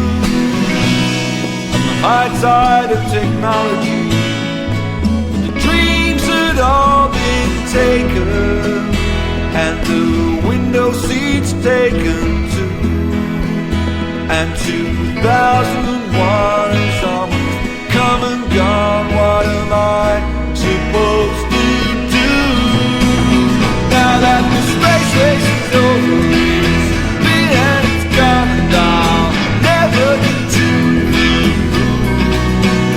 Now that the space race is over, and I can't help but feel we've all grown up too soon.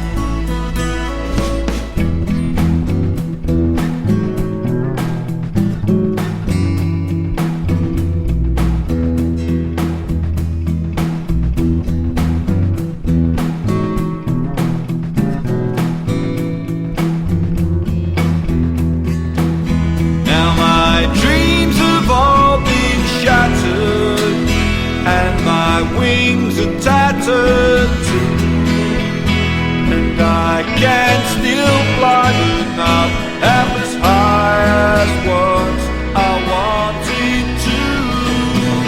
Now that the space race is over, it's been and it's gone, and I'll never get to the moon. Now that the space race is over, and I can't help but feel we've all grown up too soon.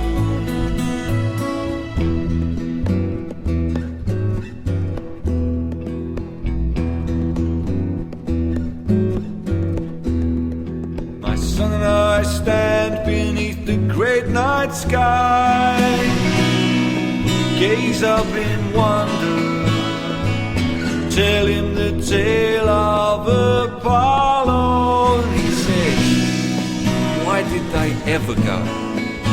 It may look like some empty gesture to go all that way just to come back, but don't offer me a place out in cyberspace, 'cause where in the hell's that at? Now that the space race is over, it's been and it's gone, and I'll never get out of my room. Now that the space race is over, and I can't help but feel that we're all just going nowhere.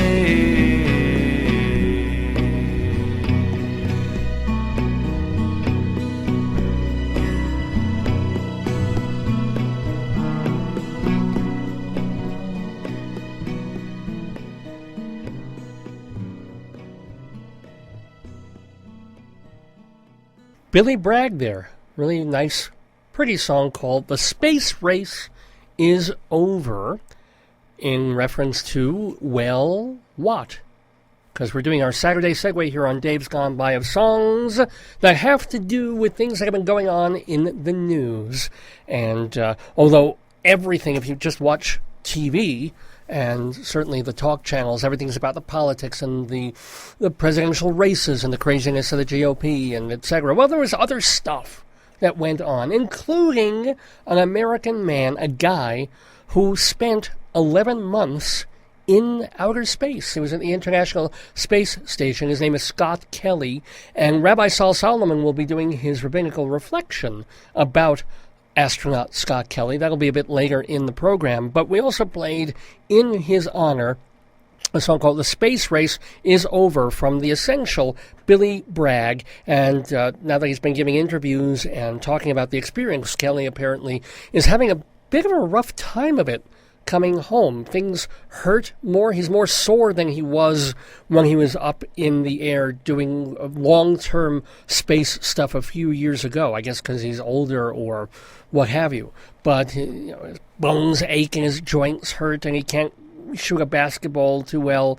11 months without gravity, I guess, does in a way take its toll. Or returning to gravity probably does. But in honor of the return safely to Earth of Scott Kelly, we played the Billy Bragg song. And then we started up top with a band called Super Sister off the 2007 soundtrack album to the movie Control, the song She Was Naked. What would that refer to? Refers to the big court case that's been happening of Erin Andrews, the attractive female sportscaster who has brought a big lawsuit, $75 million civil suit, against not the jerk who was secretly videotaping her when she was in her hotel room showering, getting out of the shower and stuff, and doing whatever naked woman rituals that people do when they get out of showers. But and the fact that he hacksawed off the keyhole and did all these things. She's suing the hotel because she's saying they should have done more to protect her, to keep her safe, to keep someone from being able to videotape her and do this kind of thing. I don't know, $75 million seems insane, and well, I'm not there, I'm not in the courtroom, and maybe, the hotel could have done more with its own surveillance of the hallways so that people wouldn't be doing surveillance in actual rooms. But I think both parties rested their cases this week and will probably have a decision next week. So, Erin Andrews suing the Nashville Hotel. That's not the name of it. It's a hotel in Nashville, where she was able to drill, or a stalker was able to drill a hole and watch her activities and post them on the web. And no question, she's felt very upset and irritated and violated by that. There's no question about that aspect of things. So we played Super Sister, She Was Naked. And then someone who's seen a lot younger people naked, don't even know what that means, Michael Jackson, a live version of one of his early hits, Ben. Remember that movie about the kid and the rats? And here it is, the kid singing it, grew up to play with Rugrats. But Michael Jackson doing Ben. Why? Well, we played that in honor of the dropping out of Ben Carson from the GOP field. Since we are talking a little bit about politics, Carson said early in the week, well, there's no way that I can see a real path forward to a nomination, to getting to the delegate count and all that. So, and then what's weird, like everything about Ben Carson, it was a really slow leak process. It was like 4 days ago, he's like, I might not show up to the debate because I don't really feel there's a way. And then he doesn't show up for the debate. And then finally, at the end of the week, he said, I'm suspending my campaign. As opposed to some of the others who are like, I didn't get any delegates, I didn't win any states, I'm out of the race. Boom, goodbye. I'm suspending the campaign. I guess suspending is a little different from quitting because you can still keep the delegates you got or something if something insane happens at the convention. But either way, in his quiet drip coffee way, decaf drip coffee, of course, Ben Carson going back to brain surgery, I guess, and leaving the presidency alone to people better handled, better equipped to destroy the country. So farewell to Ben Carson. We'll probably still be hearing from him. I hope he doesn't become a TV commentator, because that would be it. It's one thing when Mike Huckabee, who's very well spoken, gets on TV after his failed presidential bid and talks, or even Sarah Palin, who's good looking and has kind of an eccentric personality. But you put Ben Carson on any panel, on any talk show, hosting anything, on Fox or Fox Business News, forget it. You put them on, people will fall asleep in front of their TVs in 2 minutes. They should put them on at like 10:58 p.m. on weeknights and have them talk for 5 minutes. And suddenly everybody will be getting a better night's sleep. Everyone will just hear Ben Carson's voice, and in 30 seconds, by the time they open their eyes again, it's 5:30. So, I have to say, Ben was obviously a Looney Tune, but of the GOP candidates, he would have been one of the lesser evils. But he is out of it now, so we played Ben from Michael Jackson, a live version of that song about Ben. And then Robin Hitchcock, one of the more brilliant singer-songwriter-composers that we have, a song called Knife, going all the way back to Queen Elvis. Check this out. To hear this news, that somehow, in some weird, strange fashion, a knife that many years ago was found on the property in Brentwood, where O.J. Simpson used to have his castle, his deluxe compound thing. A knife was somehow brought to a police officer who kept it for the past 15, 20 years. Didn't notify anybody. Just, thank you. I think I'll hang on to this knife for a while. And then suddenly this week, a news story broke, which may in fact be bogus. The whole story may be bogus, or the idea that perhaps the knife is the murder weapon that killed Ron Goldman and Nicole Simpson. Maybe not. I have a feeling it's all going to just blow into nothing. But it's just very funny after all these years, going back to 1994, was it? When O.J.'s girlfriend and the Cabana boy were decapitated and stabbed and killed. And he died. God, 21 years ago. Wouldn't it be funny if it is a knife? Wouldn't it be even more hilarious if there's DNA or old blood on the knife and it isn't O.J.'s? Wouldn't that be a kick in the head? Wouldn't it be funny if it really was one of those things where it was somebody else? Goldman stabbed himself, or stabbed her and then stabbed himself, and O.J. came home and was like, oh no, what happened here? I don't know. We'll see. But it's just kind of weird news story. So in honor of that, Robin Hitchcock doing his song Knife. Here is a pointy, daggery knife. I'm assuming it's a serrated knife. It would have to be. They turn over a plastic butter knife, and the policeman's been holding on to it for all these years, hoping, I don't know, it'll increase in eBay value or something or other. Well, I find much value doing this radio program here on uncradio.com. It's called Dave's Gone By. We're at 10:32 in the morning Mountain Time here at the University of Northern Colorado in lovely Greeley, Colorado. I couldn't do this program without the lovely folks at Hewlett Minuteman Press, the copy kings of Hewlett. They do fine quality work and have been since the mid-1970s that they have owned this Minuteman copy and printing and binding franchise.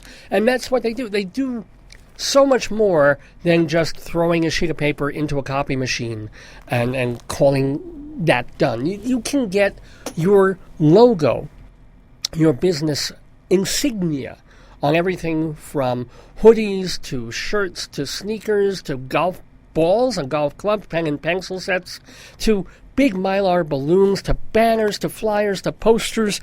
If it's going to help your business, Hewlett Minuteman Press can help you get it done. And they do it in reasonable turnaround time for reasonable prices, even more reasonable because if you tell them Dave sent you get 10% off any job, big or small. So you can come in there with a one-sided black and white copy. You can come in there with a presentation that you have to do for 200 people. And you need them all copied and laminated and bound. Hewlett Minuteman Press can do that as well. Plus, they're known for wedding invitations and holiday cards. Check them out. 516-569-5577. 516-569-5577. And again, if you tell them Dave sent you, 10% off. So, Hewlett Minuteman Press, they're right in the heart of Hewlett, Long Island. I found out just last week. I was saying that they're in the old Loman's building. They're across the street from the old Loman's building, that big building right on the block. And I was calling it that, even though Loman's went away about 3 years ago now. Well, now they have apparently a pet shop, a pet food and pet store in there, because they need a lot of room, and they've got that going. So that building is now full. It used to be a Burger King across the street. I think they're turning that into a bank. So the area is redeveloping again. And, of course, Hewlett Minuteman is only 2.5 blocks from the Hewlett train station anyway. So it's really convenient and a really great place to get to know. They are the Copy Kings. And kings of our hearts here in the neighborhood are the folks who help keep all the programming on this radio station on the air. So we have sponsors. I mean, we get most of our money from the student council, and we thank them very much. And we also get our room and board from the school. We get a couple of offices in a building here, which is wonderful. But we also need some extra stuff for our equipment to buy the T-shirts that we can give to students at our events that we do. So the folks who help and support this radio station include Blackjack Pizza. For those who love pizza, they have amazing deals, including a 1-topping medium pizza for only $5.99. You can get a 5-topping large pizza for under $12. Just go to the Blackjack Facebook page and you'll see all the deals that they have and all the delicious food. And by the way, if you're in the mood for something a little fouler, shall we say, then pizza and dairy, how about yummy wings?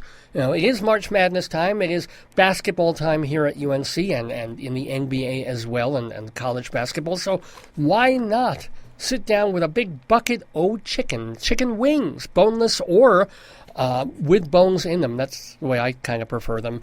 Wing Shack has them both, and they've got them at both their locations. One is on 8th Avenue in Garden City, right next to campus. The other is up on 65th Avenue in West Greeley. Both of them are open 7 days a week. Both of them are open until midnight, and both of them serve delicious, grain-fed, free-range chickens, because they think a happier chicken is a tastier chicken. They're equally dead. It's not like you're eating live chickens there or doing the Ozzy Osbourne thing and biting the head off them. No. Or Alice Cooper. No. It's cooked. It's delicious, and you've got all these different sauces. So by all means, check out the Wing Shack in Greeley, and especially if you're a student, too. They have some deals there. Oh, other stuff I need to mention here. Some new things in the binder. Yay! After all this time. So, hey, students listening to this program, we are having a logo design contest. Throughout the month of March, students can submit their own interpretation of the UNC Student Radio logo for a chance to win awesome prizes like Beats headphones or food gift cards. You can have your art featured in various ways all over campus. I think it's a wonderful idea.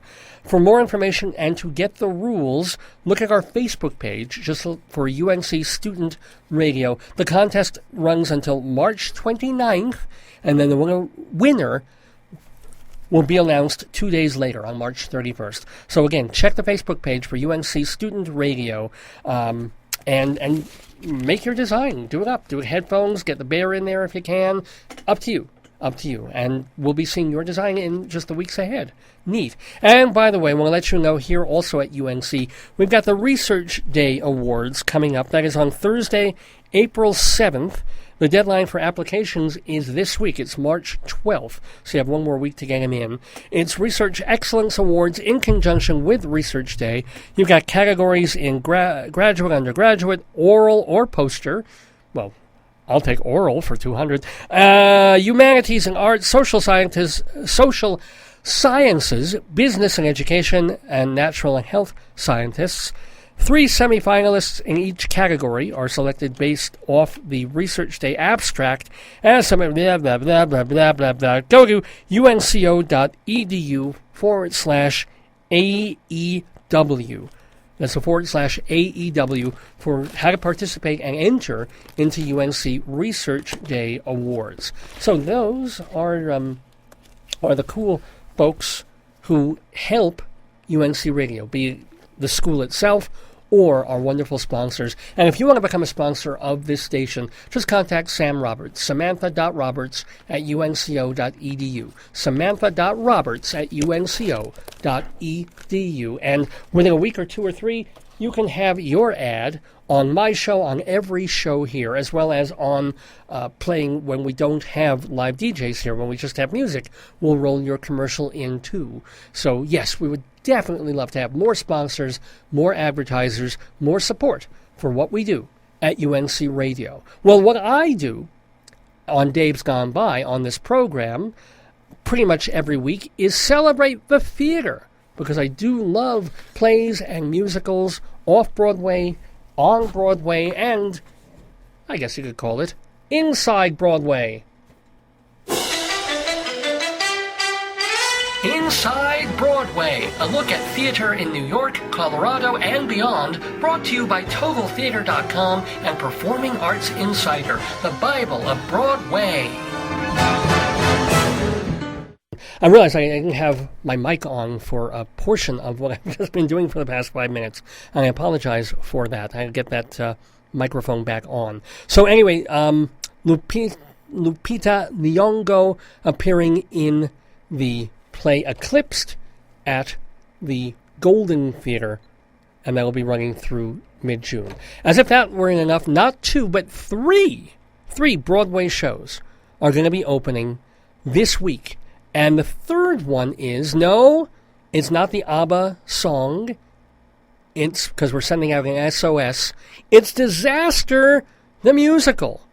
Or, the name is just Disaster. I'm calling it the musical, because it is a musical by Jack Plotnick and my old high school classmate, Seth Rudetsky, who's made a big name for himself as a conductor, as a music director, as a once-in-a-blue moon actor, too. And he just knows everybody on Broadway, and he does this cabaret show weekly at Don't Tell Mama. So he's just, for the past 20 years, he is the go-to man for a lot of musical theater things. As a matter of fact, whenever Broadway Cares Equity Fights AIDS has a kind of, what shall we say, a benefit thing, like Broadway Bears or the Easter bonnet competition, Seth Rudetsky is the guy to help coordinate it and lead the pit. So Seth and Jack Plotnick wrote this comedy spoofy musical about disaster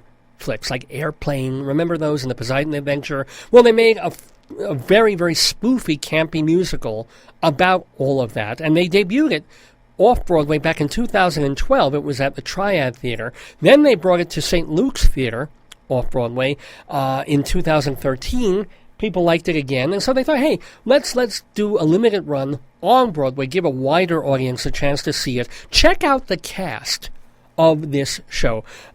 Check out the people who are in this. This shows you the friend level of Seth Rudetsky, of folks who are Kerry Butler, Roger Bart, Kevin Chamberlain, and Adam Pascal, you remember him from Rent and from Aida, Faith Prince from that great Guys and Dolls revival, and from Olympus on My Mind, and, oh God, she was in a bunch of A Catered Affair. Rachel York, if you can think all the way back to, oh God, that musical about the detectives. Should have written that down. She was in, City of Angels. I got it, Dave. Good one. Who else is in there? Jennifer Simard, Seth Rudetsky's in it himself, Paul Castry, Manuel Feliciano, some other people who've been doing a lot of Broadway and off-Broadway stuff. But my gosh, the lead actors, man, that's quite an array in this spoof of disaster movies. I have to say that the early word, if you look at the like the all that chat blogs and the postings and things, not particularly complimentary or salubrious. People are sort of wondering, yeah, it was cute off Broadway. Do they really think they can make a go of this thing on Broadway, where it's just really pure silliness and camp? And who's going to go see this, and are they even going to enjoy it? So I don't know. We're kind of worried that disaster may in fact be a disaster. But let's give it the benefit of the doubt. Let's hope it's really cute and funny, and certainly it's a terrific cast. It's opening this Tuesday, March 8th, at Broadway's Nederlander Theater. That's over right on 41st Street. It's like the first Broadway house that you hit if you're coming from downtown. So, good luck to them for Disaster, the musical. Because my mic was off and we had some technical difficulties, I want to go over a couple of quick things that I might have missed starting up this Inside Broadway segment. I wanted to remind people again that Huey is closing early. The Eugene O'Neill drama, the very minor key Eugene O'Neill drama, Huey, which is being revived again on Broadway, just opened a week or two ago, with Forrest Whitaker, the Oscar winner from The Last King of Scotland. He's starring in this play as this con man who is recounting and reminiscing about his better days with his long-lost pal. And he does that with this hotel clerk who's got to be nice to him because that's his job and kind of has to pay attention, but also has to be efficient and not really get involved with this loser. So Forrest Whitaker in there, his reviews were not so great. The New York Times gave the show a very good review, but even that wasn't enough to sell tickets. And so after really it'll have been running only a month when Huey closes on March 27th at the Booth Theater instead of running all the way until June. So you have a couple of weeks to catch it if you are curious. I will just warn you that I've seen Huey with Al Pacino on Broadway. I watched the Jason Robards TV version. Could barely keep my eyes open. So I have no idea why they keep reviving this thing. It's a dull play to begin with no real story arc as such. It's just talking for an hour, less than an hour, and it's dull. And apparently Forrest Whitaker can't do much to make it less dull, and people aren't coming to see him. Anyway, a reminder that Estelle Parsons will be in Coriolanus. She will be in a reading of this Shakespeare play. Estelle Parsons is 88 years old. She was first on Broadway back in 1956 in a musical called Happy Hunting, and then she was on Broadway again a year and a half ago in a play called The Velocity of Autumn. It was kind of a flop, but it ran a few weeks, and people were thinking, hey, would this be Estelle Parsons' last hurrah? She was 86 at the time. Well, she's 88 now, and she's going to be up there doing Shakespeare, Coriolanus. This is Monday night, March 7th, at the Lucille Lortel Theater on Christopher Street, and there will be a post-show discussion with the director, Michael Sexton. And I also want to let you know that another Broadway show is opening this week. It's going to be Blackbird, a drama by David Harrower. Not that new a play. It's almost 10 years old at this point. It won the London Olivier Award back in 2007 for Best Play.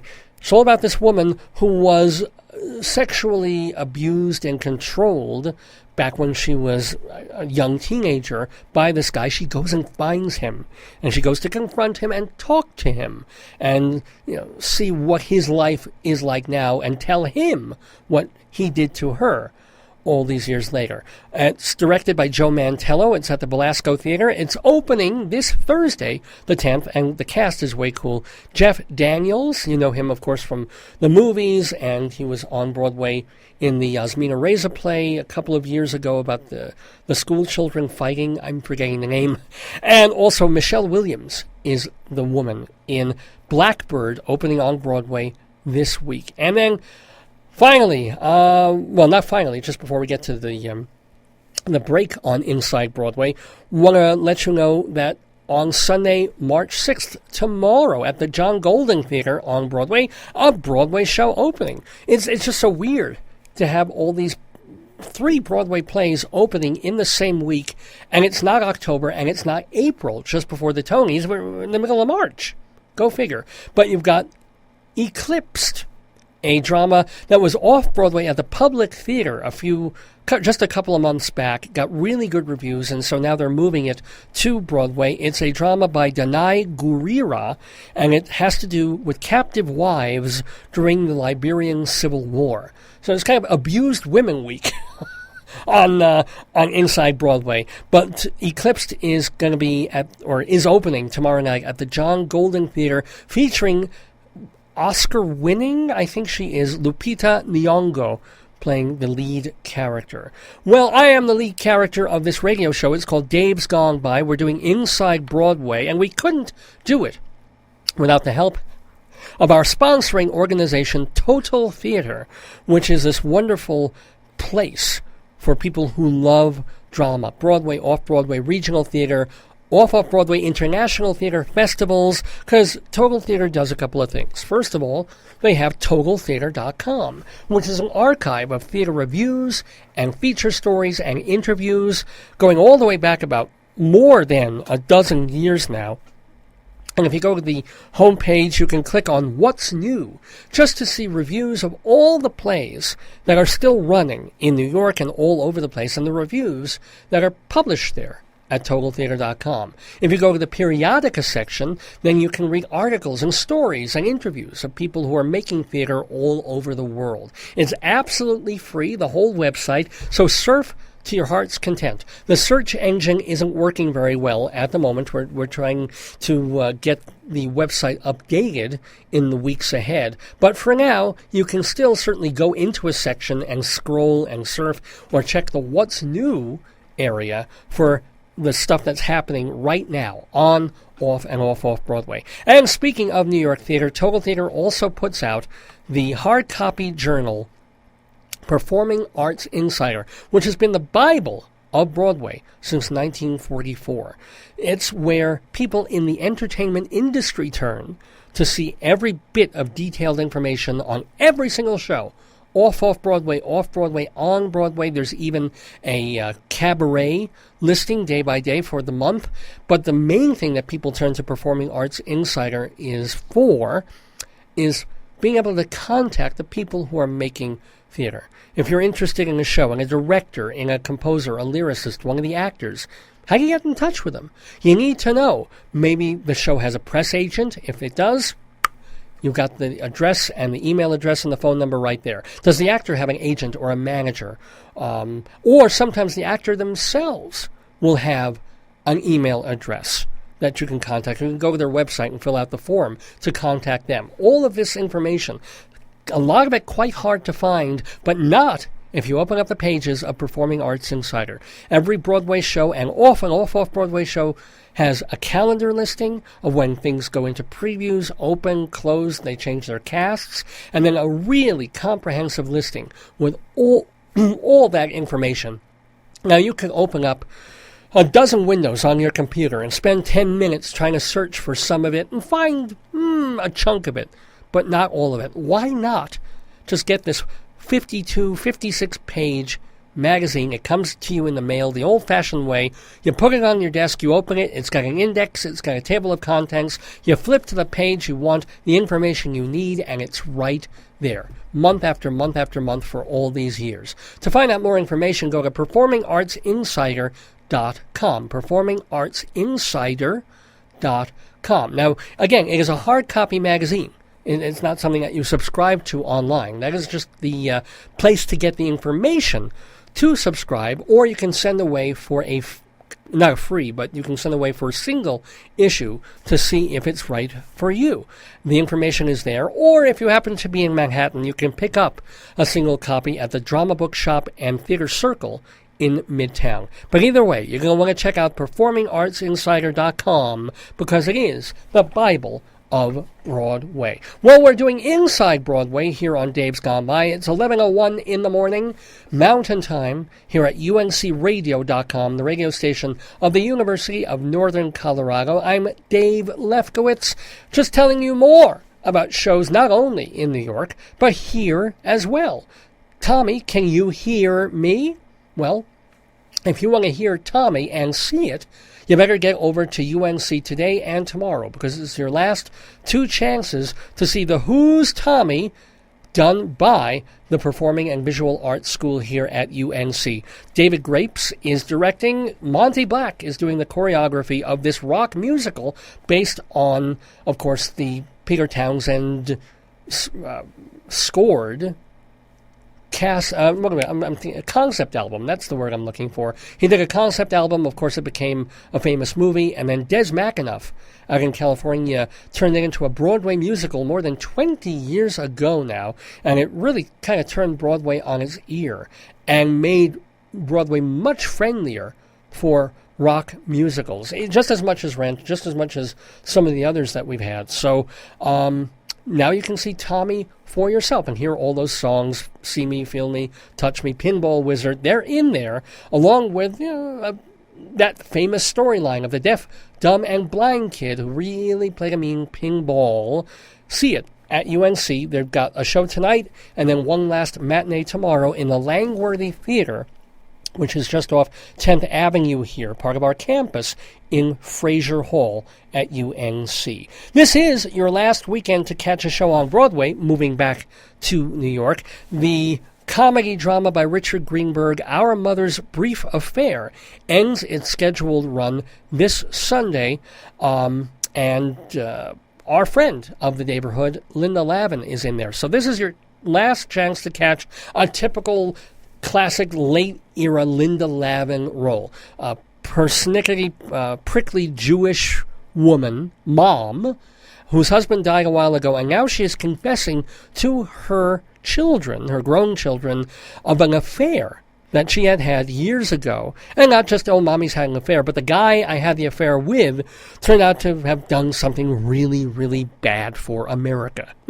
So, certainly an interesting plot for a play. The critics were iffy on the show and saying that it doesn't really hang together, and that when you bring that big dramatic plot element in, just towards the end of the second act, it throws the play off kilter. But it's got to be worth seeing Linda Lavin in this play. Richard Greenberg, very talented playwright. He wrote the wonderful Take Me Out about baseball a few years back. So, and it's his 11th collaboration with Manhattan Theater Club. So, if you like plays, probably worth your while at least to check it out over at the Samuel J. Friedman on Broadway. Your last chances to catch Our Mother's Brief Affair. You have until next weekend to take advantage of Off-Broadway. I've been telling you about 20 at 20. It's $20 for 20 days, 20 minutes before curtain. So, if you want to see an off-Broadway show, and there are a lot of them taking part in this promotion. They include Daddy Longlegs and Avenue Q and Trip of Love, The Fantastics, Sheer Madness, Women Without Men over at the Mint Theater, Perfect Crime, Dot at the Vineyard Theater, The Body of an American, Stomp, Musical, all of these and more. And more. These shows, if you get to the box office 20 minutes before curtain, and there are seats that have not yet been sold, you can pay $20 per ticket. And remember, off-Broadway now, it doesn't cost what Broadway does, but off-Broadway tickets are $50, $70, $90 now?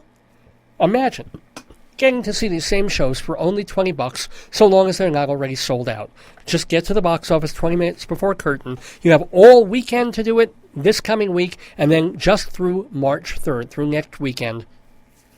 To find out all the shows that are taking part, and for more information, go to 20at20.com.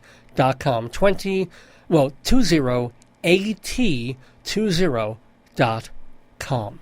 Well, speaking of legends and legends of a certain age, I'm pretty sure Barbara Cook is the same age as Estelle Parsons. Well, Estelle Parsons, as I said, is taking part in that reading of the Shakespeare play on Monday.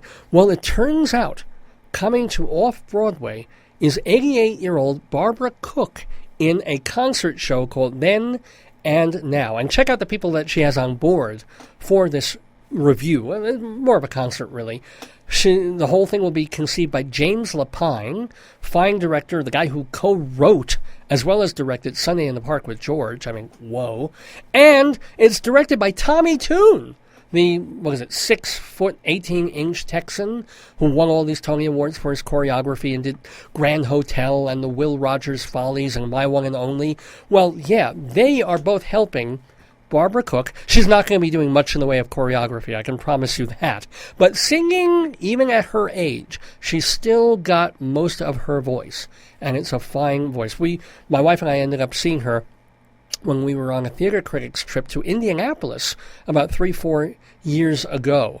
And I guess she was at that stage already prepping this show that she's doing for New York. And it's going to be at New World Stages. So it's not on Broadway, but it's near Broadway over on West 50th Street. It's going to be opening or starting previews on April 13th and running towards the end of June.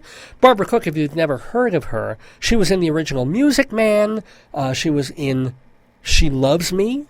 And, well, yeah, it's that. But she was the original Marion the Librarian, if you can imagine that.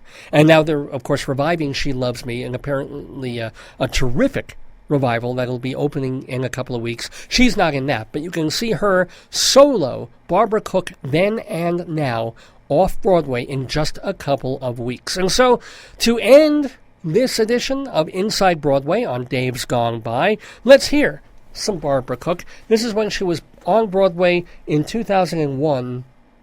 Oh, no, I'm sorry, not true.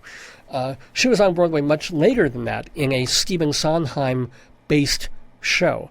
But this is going back to just a CD that she put out in 2001 called Barbara Cook Sings Mostly Sondheim. This is not a Stephen Sondheim tune. This is a Harold Arlen tune, and it's called Buds Won't Bud.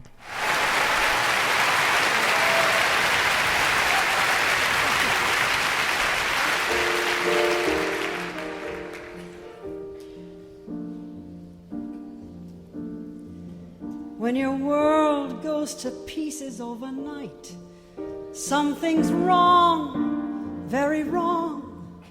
When you don't know your left shoe from your right, something's wrong, very wrong. When the clock sips tea and your head strikes 3 and you feel you're in a Walter Disney dream, something's wrong with this entire scheme.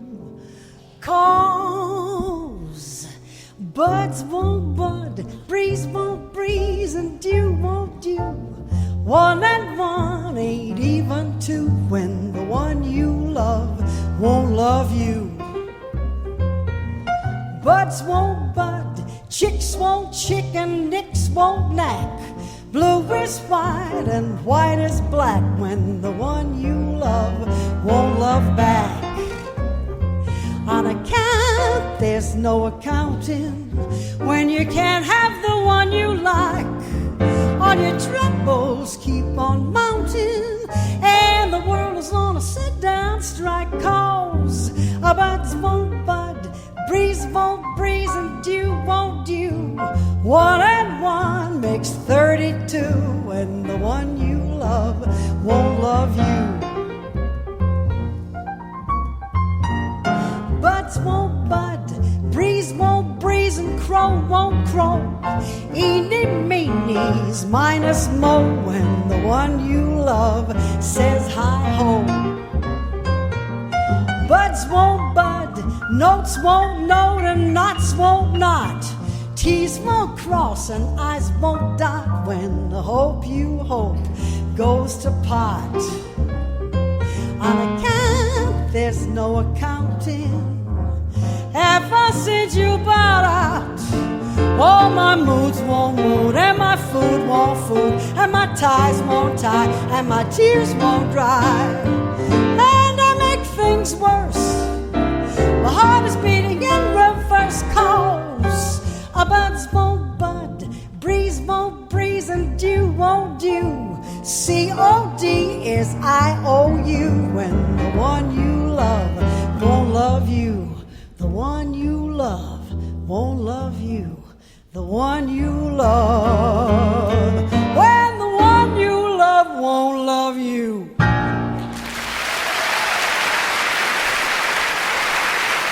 Well, Broadway certainly loves Barbara Cook, and off-Broadway will be loving her too when she does her show in just a couple of weeks, Then and Now. Well, Inside Broadway was then. We just got through with that segment here on Dave's Gone By. What shall we do now?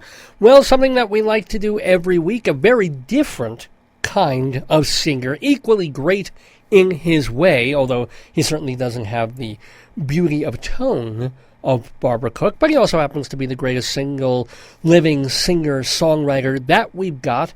His name, of course, Bob Dylan.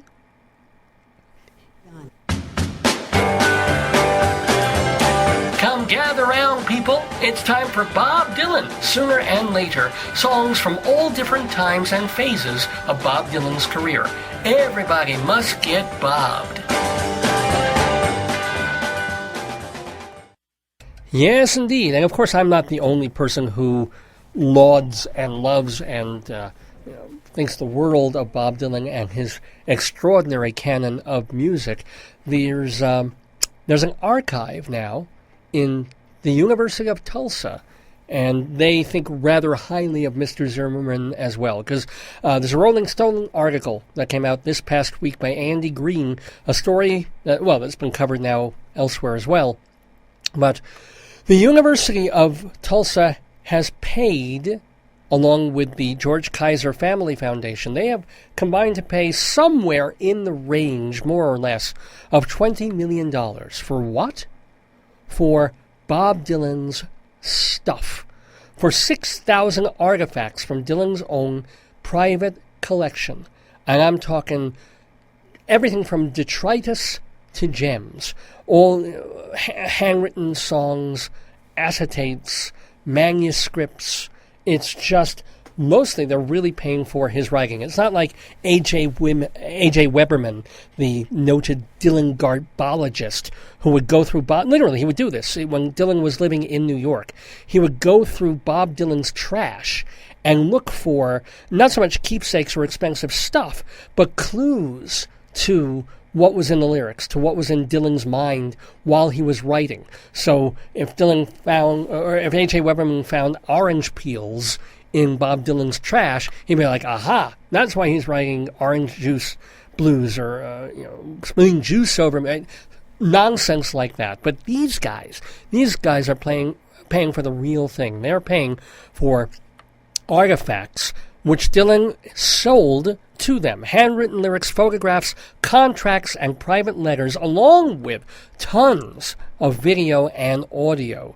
So the catch at the moment is, once they get it all logged and cataloged and displayed and stuff, you have to go to Tulsa to see it all. It's not like it's going to be all online at any point soon. But if you happen to be in Tulsa, Oklahoma, or it might be worth making the pilgrimage, because the collection includes, I'm reading from the story here, the collection includes 2 tiny notebooks from the Blood on the Tracks period, a working manuscript of Chimes of Freedom on Waldorf Astoria Hotel stationery, a stack of handwritten lyrics to Dignity, the 1989 song, and a typewritten draft of Subterranean Homesick Blues with a lot of lines that didn't make it into the final version. One of the people involved in the sale said, quote, "It's an endless ocean of writing. He's only begun to dip into the hundreds of hours of raw Dylan recording sessions, but he's already come across a completely different version of Time Out of Mind, which was produced by Jim Dickinson, a pianist, and he also a very different version of John Wesley Harding with different sessions." Chaikin says, "It's such a mysterious record. I heard a couple of alternate takes of All Along the Watchtower that were, to me, as a fan, just incredible." So this is an amazing major stash. It's so great that, let's face it, Dylan understands his own place in history and his own worth, so that he saves this stuff. He realized even back in 1963 that I should hang on to these notebooks, and I should keep this archive with me. Might be worth a few bucks someday. Worth more than a few dollars. 20. I wish someone would pay $20 million for my stuff. I give up everything except the potatoes. Really, I'd probably give up a limb for $20 million bucks. Maybe a toe. I'll have to think about that. But what I don't have to think about is how great Bob Dylan's music is. And since some of these things were mentioned in this Rolling Stone article about this new archive at the Tulsa University in Oklahoma. Is it Tulsa University? University of Tulsa, sorry. And the George Kaiser Family Foundation. Well, some songs that were mentioned or dealt with. Let's see. How about, one moment, please. Yeah. Let's hear from the bootleg series, Volume 1, the original thing that's kind of started it all, of this treasure troving. Here's Hard Times in New York Town. Come here, ladies and you gentlemen, and listen to my song. Sing it to you right, but you might think it's wrong. Just a little glimpse of a story I'll tell about an East Coast city that you all know well. It's hard times from the country, living down in New York town. Old New York City is a friendly old town. From Washington Heights to Harlem on down. There's a mighty many people in the middle and all around. They'll kick you when you're up and knock you when you're down. It's hard times from the country, living down in New York town. Well, the weak and the strong and the rich and the poor gather together, ain't room for no more. Crowded up above and crowded down below. When someone disappears, you never even know. And it's hard times from the country, living down in New York town. It's a mighty long ways from the Golden Gate to Rockefeller Plaza and the Empire State. Mr. Empire sits up as high as a bird, and old Mr. Rockefeller never says a word. And it's hard times from the country, living down in New York town. Well, it's up in the morning trying to find a job or work. Stand in one place till your feet begin to hurt. If you got a lot of money, you can make yourself marry. If you only got a nickel, it's a Staten Island ferry. And it's hard times from the country, living down in New York town. Mr. Hudson come a-sailing down the stream, and old man, you mister, it paid for his dream. He bought your city on a one-way track. If I had my way, I'd send it right back. It's hard times from the country, living down in New York town. I'll take all the smog in California, yeah, and every bit of dust in the Oklahoma plains, and the dirt in the caves of the Rocky Mountain mines. It's all much cleaner than the New York kind. It's hard times in the country, living down in New York town. So to all you newsy people that spread news around, you listen to my story, you listen to my song, you can stamp on my name, you can try and get me beat. When I leave New York, I'll be standing on my feet. It's hard times from the country, living down in New York town.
uncradio.com.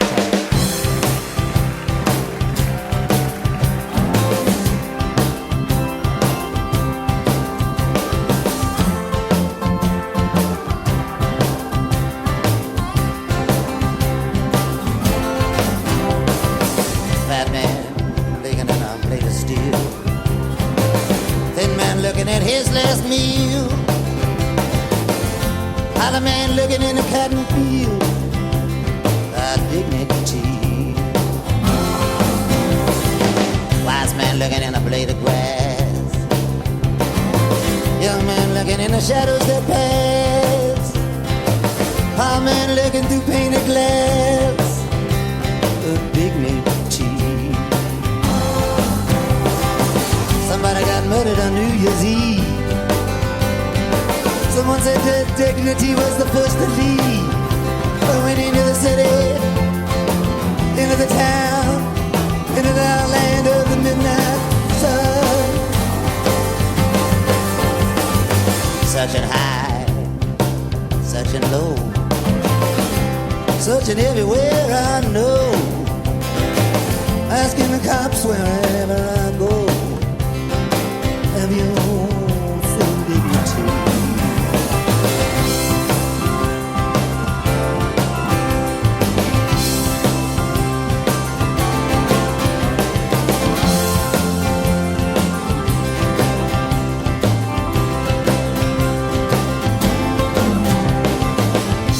Breaking out of a trance, puts both of his hands in the pockets of chance, but to find one circumstance of dignity.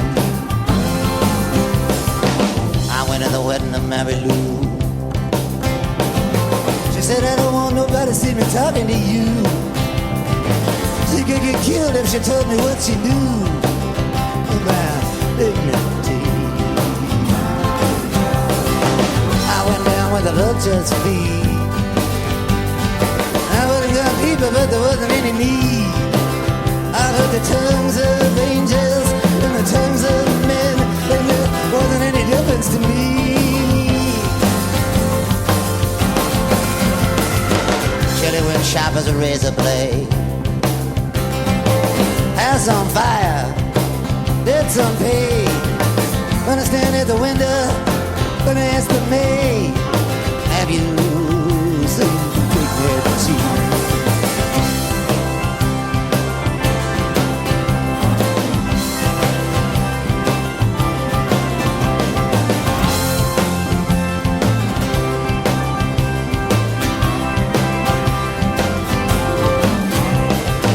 Drinking man listens to the voice he hears in a crowded room full of covered up mirrors. Looking in the lost, forgotten years by dignity. I met Prince Philip at the home of the blues. Said he gave me information if his name wasn't used. He wanted money up front, he said he'd been abused by dignity. Footprints running across the silver sand, steps going down in the tattoo land. I met the sons of darkness and the sons of light in the border towns of despair. I no place to fade, I no coach. I'm on the rolling river in a jerking boat. Trying to read a letter to me somebody wrote about dignity.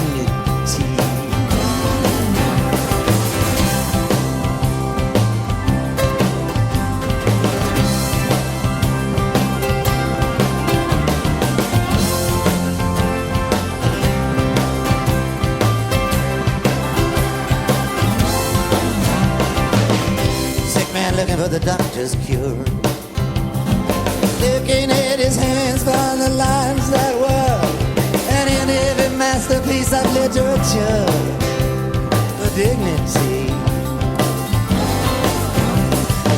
Englishman stranded in a black hot wind, holding his hair back, his future looks thin. He bites the bullet and he looks within my dignity. Someone showed me a picture, I just had to laugh. Dignity never been photographed. I went into the red, went into the black, went into the valley of Rabbi.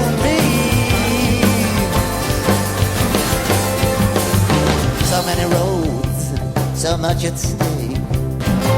So many dead ends and I'm at the edge of the lake. Sometimes I wonder what it's gonna take to find dignity.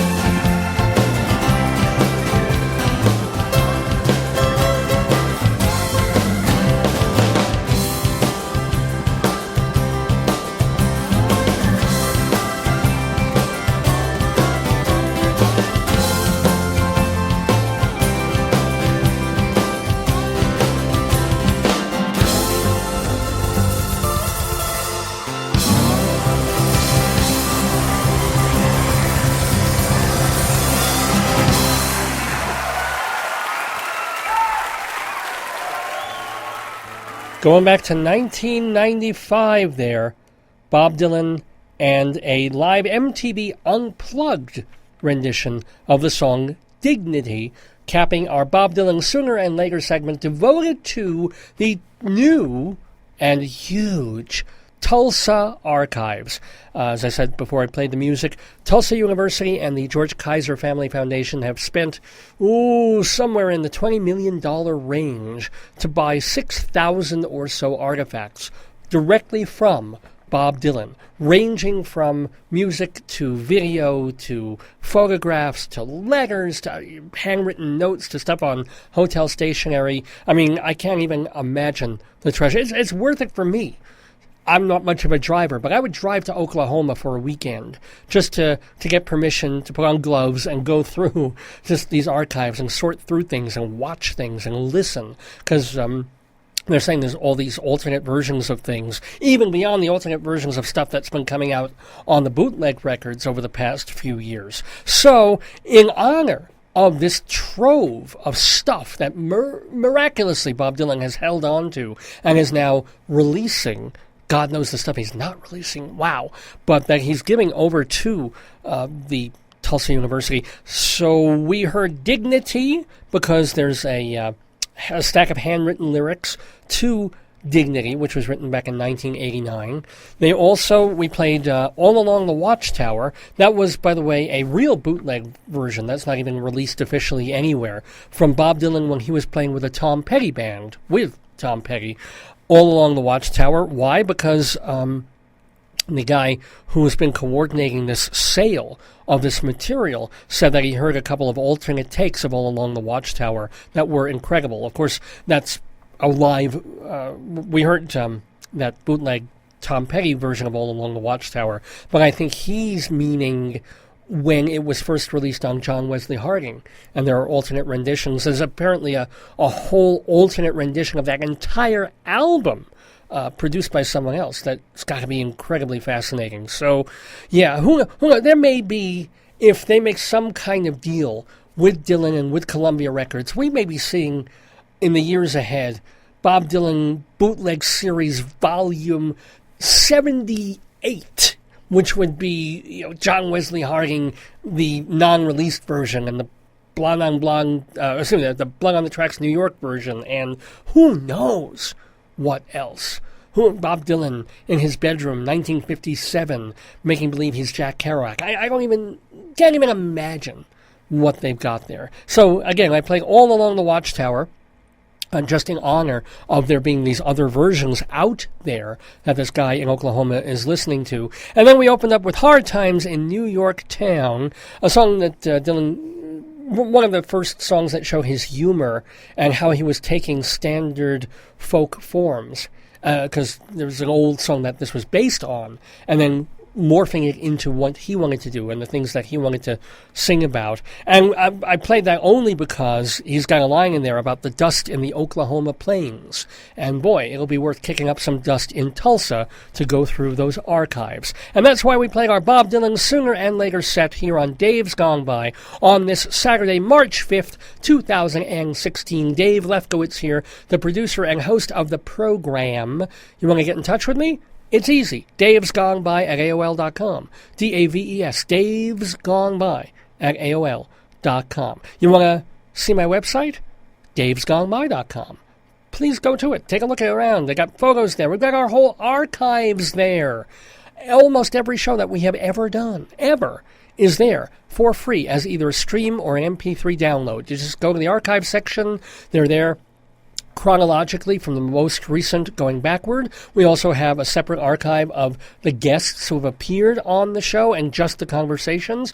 You can spend hours. You know, I mentioned this when we did our 500th episode of the show, that I had considered stopping Dave's Gone By when we hit show 365 or 366. This is going back now 3 years or so. I'm saying, you know, if I ever get into the situation where I'm an invalid, where I'm old and cannot do anything else with my life, I think it'd be really cool to be able to spend a little part of my day listening to one of my shows, and to do that one day a year for every day of the year. So even on a leap year, I would be able to listen to all 365 episodes of Dave's Gone By over the course of that year. And I'd be nostalgic for me. I could listen back. I could hear the good stuff, the mistakes, the funny stuff, the stuff that I thought was funny back then, the great guests, the music that I liked. But then I couldn't stop. You know, it's like M&Ms when you do radio. You always want to do one more. So here we are at our 548th episode, which we're calling March Madness. And again, it's amazing to me that these have been salvaged, that except for 2 or 3 episodes over the years, every single one has been recorded in some form or other. Some of them sound really great. Some of them, there's some audio quality issues. But most of them actually sound just fine and would sound terrific on your iPod or your computer. So do check them out. It's amazing, I think. I'm a little biased. What we've done over the past 14 years here in the neighborhood, and you can go listen to. Dave'sGoneBy.com is our homepage, and also on our homepage, if you click on the white and blue letter F, that'll bring you to our Facebook page, so please like us and follow us there. We'd love to have you'll be a Facebook friend, because what we do, we don't bombard Facebook. I don't post a zillion times a day. I probably post 2 or 3, maybe 4 times a week, tops.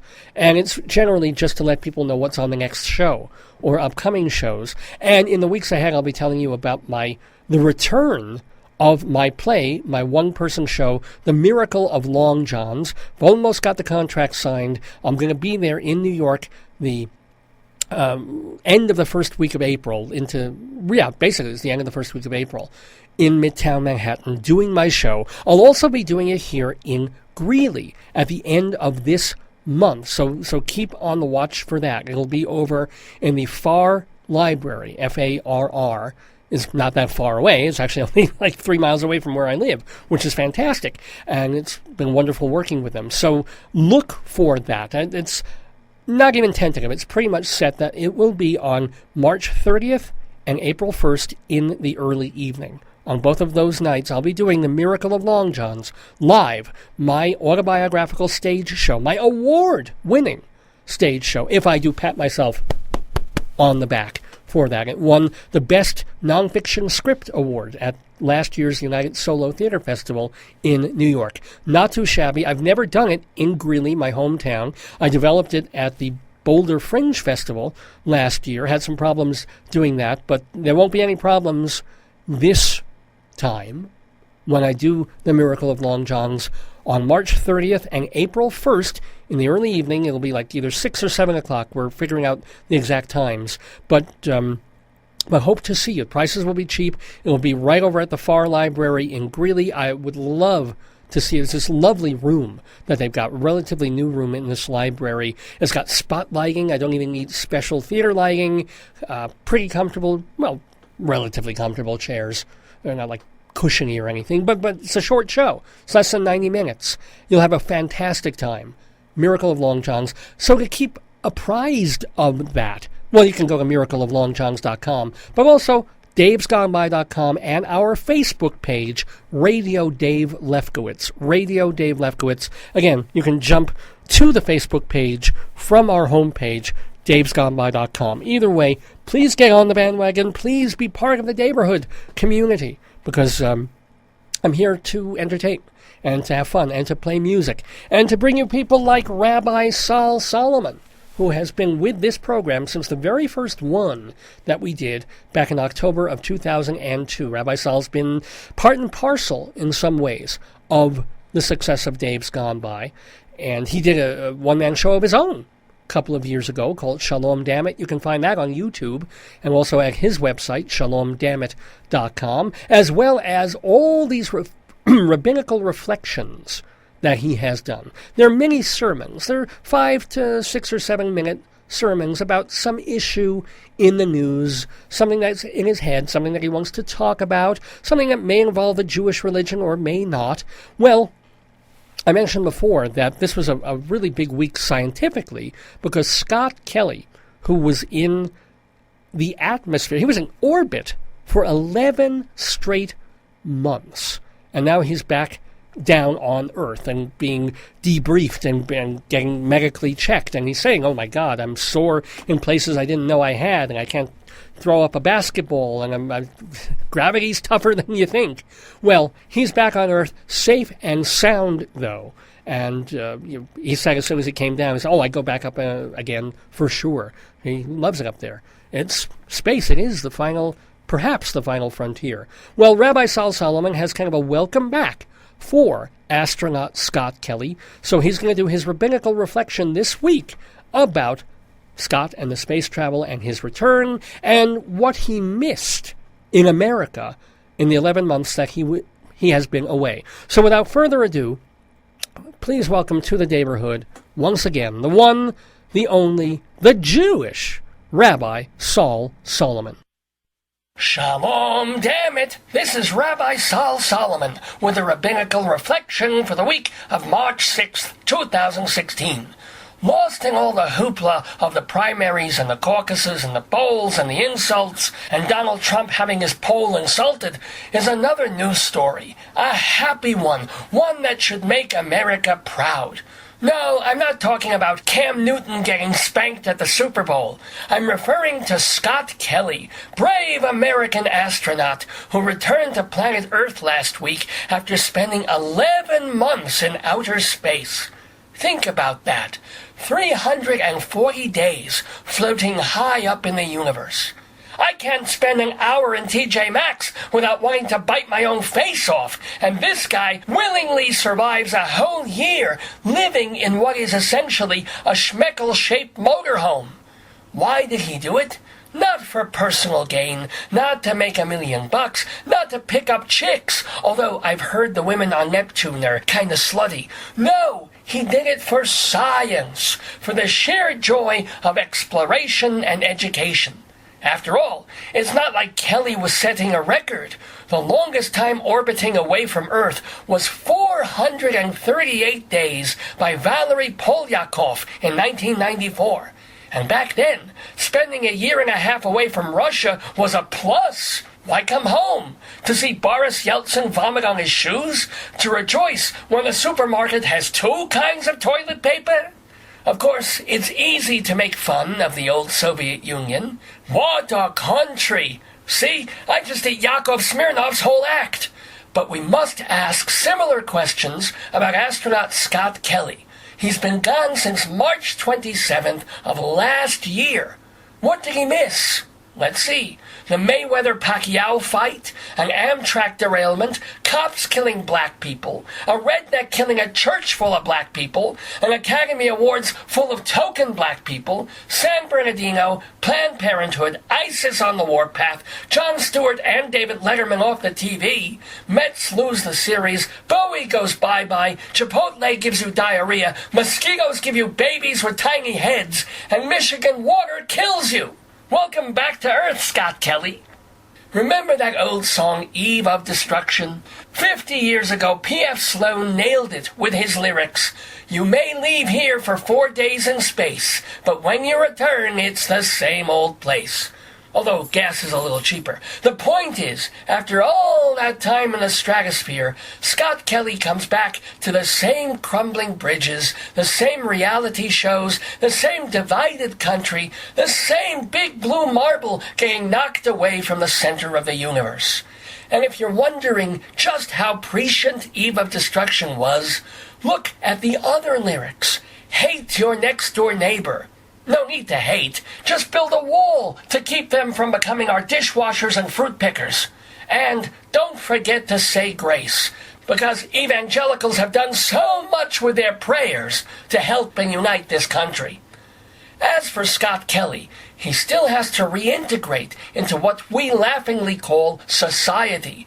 In fact, before he goes home, NASA will study him to suss out the long-term effects of space travel on mental and physical health. The goal is to figure out what shape astronauts might have to be in to go all the way to Mars, which again returns to the good side of space travel. Yes, it costs bazillions of dollars that could go to boosting minimum wage. Yes, it sometimes seems the only thing NASA ever gave us was moon rocks and Tang, and that psycho astro girl who wore a diaper. But learning more about the universe is always good, even if it's just to discover that Pluto has been screwing with us and had no intention of being a planet in the first place. And don't get me started on Uranus, at least not in public. So, Baruch Hashav, Scott Kelly, your home state of New Jersey is giving you a ticker tape parade. No, wait, that's Governor Christie shredding his career. In his first interview since touching down on terra firma, Kelly said that without question, he would go back into space again. Who knows, he might stay a year, 2 years up there, and we still won't have a new Supreme Court justice. You know what, Scott? If you do go back, take me with you. I can't cook, I can't clean, I can't fix equipment, and I know nothing about the galaxy. But I can count backwards from 10. I can dress as a banana, so if you've still got that gorilla suit, there's tons of levity right there. And I keep Shabbos, so you have a day of rest after all that scientific record-keeping stuff. And hey, maybe I can help you colonize Mars. After all, President Trump is going to need somewhere to put all those refugees. This has been a rabbinical reflection from Rabbi Sal Solomon, Temple Sons of Bitches in Great Neck, New York. Ground control to Major Saul, ladies and gentlemen, here on Dave's Gone By, the one and only Rabbi Saul Solomon and his rabbinical reflection for the week. If you want to hear that again, you can find that on YouTube, or just go to Rabbi Saul's website, shalomdammit.com, shalom, D-A-M-M-I-T, shalomdammit.com. As I mentioned, all his reflections are there, as is his a video of his stage show, as are 10 hilarious episodes of the TV show that he did for Long Island Cable, almost a decade ago. That's all there at shalomdammit.com. If you want to write to Rabbi Saul, it's shalomdammit@AOL.com, or get on his Twitter feed at Saul Solomon, S-O-L-S-O-L-O-M-O-N. And we thank Rabbi Saul for being with us almost every week here in the neighborhood. He's he's really the closest friend of the neighborhood, besides my wife and me. My wife and me are my wife and I. See, now that I'm not teaching English in the spring, all the grammar that I used to know goes out the window. But I do know that we've also had other terrific friends of the neighborhood, folks who've been on this program in years past, and we like to keep tabs on them. We like to let you know what they're up to, because anything that they do, if they make a movie, if they write a book, if they're acting in something, if they're on stage doing a concert, that brings credit to us for having the good taste to have them on our program. So, let's see who the friends of the neighborhood are this week and what they are doing. For example, I want to remind you that tonight, Louise Harrison she is George Harrison's sister, the late George Harrison, of the Beatles. And she wrote this book about her kid brother's band and how he came to stay with her for 2 weeks when she was already married. She was much older than he was. And she was living in the Midwest somewhere. And she took him to a couple of radio stations, to a couple of places where he could play gigs. This is just before the Beatles broke big over in England and, of course, coming back to Shea Stadium and New York. But Louise Harrison is presenting a show called Liverpool Legends over at Carnegie Hall. It's like a Beatles tribute thing. This band will be doing their songs, and that is at Carnegie Hall, happening tonight, Saturday night. Now, tomorrow night, at the Metropolitan Room in Manhattan on West 22nd Street, you can see our friend of the neighborhood, fellow radio host David Kenny, and he's doing a live version of the show that he does on WBAI, Everything Old is New Again. I tell you about that every week, where on Sunday nights he plays standards and cabaret songs and show tunes. Well, he sometimes does that live. He gets cabaret people in, and he's doing it tomorrow night on at the Metropolitan Room in the evening. Reminding you that A Bronx Tale is at the Paper Mill Playhouse in Millburn, New Jersey. That is not Chaz Palminteri's solo show. That is the musical that he has co-written with our friend of the neighborhood, Alan Menken. And again, it got some pretty good reviews over at the Paper Mill Playhouse, so look for that to come perhaps to New York in a year or two. It's the musical version of A Bronx Tale by our double pals, Chaz Palminteri and Alan Menken. Reminding you, as we said before, that our friend Linda Lavin is in Our Mother's Brief Affair on Broadway only through tomorrow afternoon. On Monday, Julie Halston will be hosting a benefit for the Transport Group. It's going to be at the Times Center. For more information about that, go to transportgroup.org.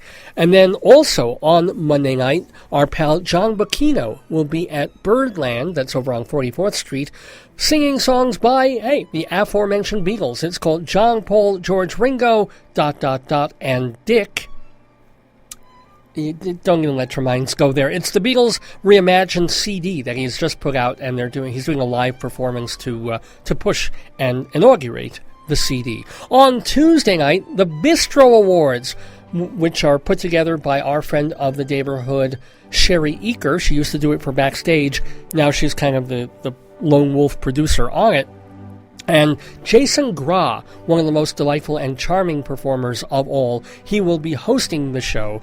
He's one of the few people who's been on this program not once, but twice we've had Jason Gra on, and would be happy to have him a third time too. So it's the Bistro Awards celebrating cabaret and nightclubs and comedy and jazz in New York. That is happening on Tuesday night. On Wednesday night, the aforementioned Jason Gra will be doing his own show at the Metropolitan Room on 22nd Street. Thursday night, this is going to Long Island now, in the Landmark on Main Street in Port Washington. Jorma Kaukonen will be doing a solo show. That is, again, in Port Washington, New York, Thursday night. I don't know if it's the very first show that he's done since the guy in the Jefferson airplane died a couple of weeks ago. Not Jack Cassidy, our other friend of the neighborhood, but it was, and not Grace Slick. Oh, forgive me. Was it Marty Balin? Well, forgive me. It's out of my head. But Jorma Kaukonen is alive and well and playing solo in Port Washington on Thursday night. And then moving to next Saturday, you can catch Neil Sedaka at the Golden Nugget in Atlantic City, if you happen to go all the way out to New Jersey there. Now, want to let you know also, let's see, that tonight and also Sunday, March 20th. So today, and then I believe 2 Saturdays from now, and then Sunday the 20th, Baby Jane Dexter is at the Metropolitan Room. Moving back to Broadway, you've got Aladdin on Broadway at the New Amsterdam Theater, co-written by Alan Menken. Fiddler on the Roof on Broadway at the Broadway Theater, featuring our friend Danny Burston playing Tevye. And of course, Fiddler on the Roof has lyrics by our friend Sheldon Harnick. Megan McGinnis is she's off Broadway in Daddy Longlegs over at the Davenport Theater. Andrew Goffman in his 7th season doing The Accidental Pervert. That is over at the 13th Street Theater. And then Catherine Russell in Perfect Crime, still now and forever. On April 18th, they're going to start their 30th year of that thriller comedy, The Perfect Crime. It's at the Theater Center right in Midtown, and she has been with it for something like 11,300 something performances. Amazing. What else? Jim Caruso's Cast Party, Monday nights at Birdland. It's kind of an open mic that features a lot of people from Broadway choruses and even some Broadway stars. It's at Birdland on Monday nights. Want to let you know that Evan Seplow is the editor of StageBuddy.com, a really cool website about New York nightlife, about movies and shows and cabaret and restaurants and stuff. Check it out. It just got an update recently making it even more compatible for phones and mobile devices. StageBuddy.com. And remember, I do the history column for them, the theater history column for StageBuddy.com, as well as the occasional story about Broadway shows that are opening, as well as they are kind enough to host our archives of Dave's Gone By. So you can listen to them at our own website, davesgoneby.com, as I said, but you can also listen to them at StageBuddy.com. Just gives us a bigger, even wider audience than we have, and we thank Evan Seplow for that. Peter Felicia, now writing theater reviews for BroadwaySelect.com. Eva Heineman doing her theater reviews on her TV show High Drama. That's on Manhattan Cable TV. Go check out her website, her Facebook page for information on that.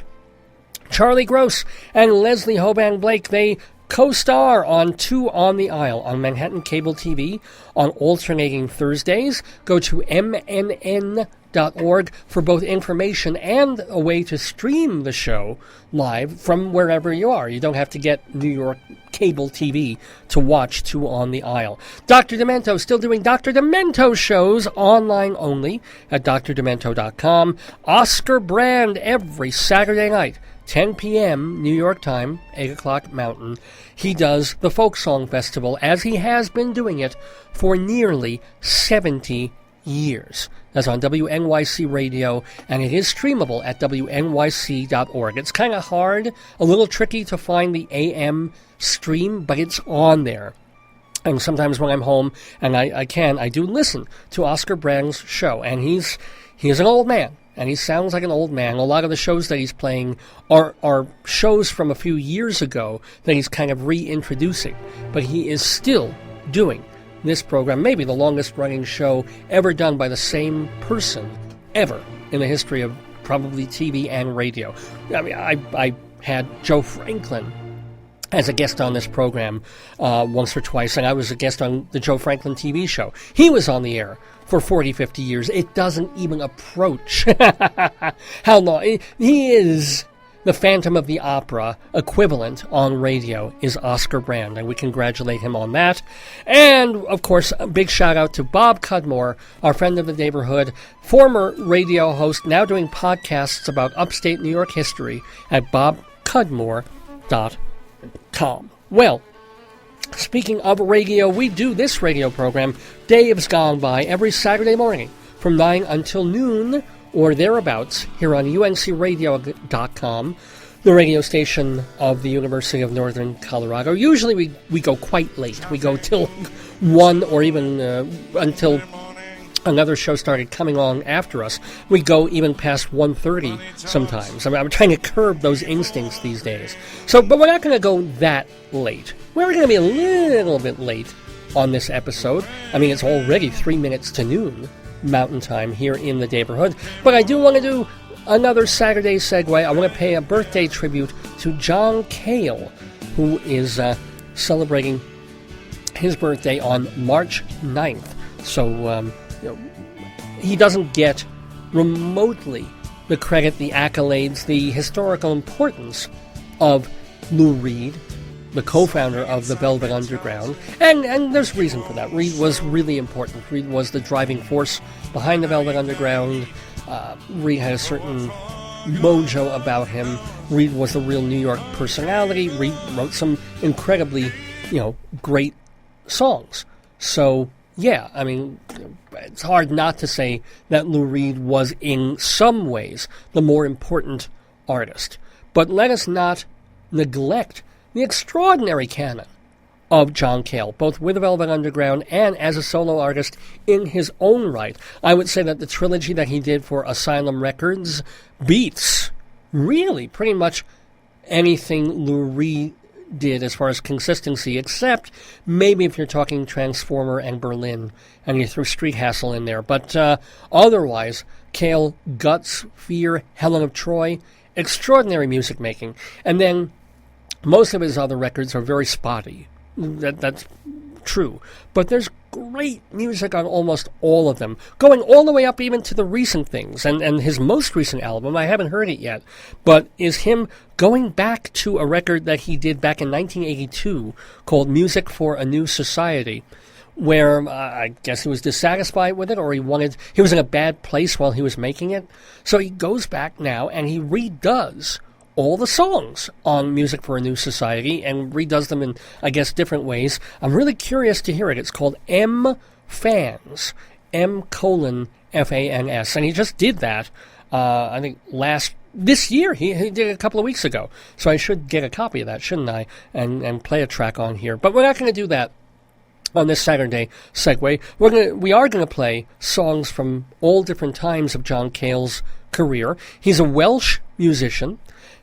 He was put in the Rock and Roll Hall of Fame as a member of the Velvet Underground in 1996.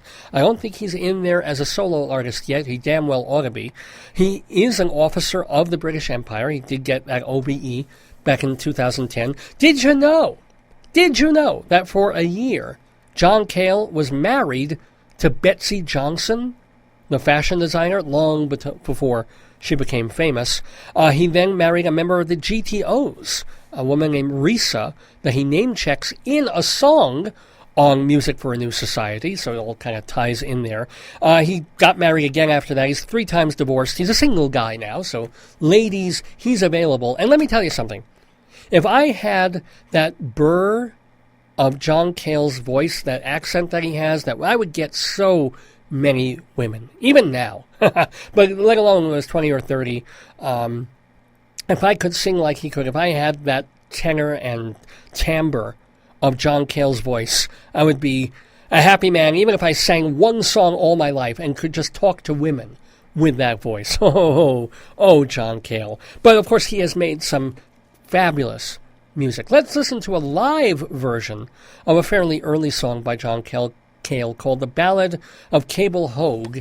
I don't think it was ever officially released on one of his major albums until they did that Asylum Years compilation, The Ballad of Cable Hogue. But this is a much later rendition that he does on his Circus Live collection back in 2007. Here is the one, the only, oh, listen to that voice. Here is John Cale with The Ballad of Cable Hogue.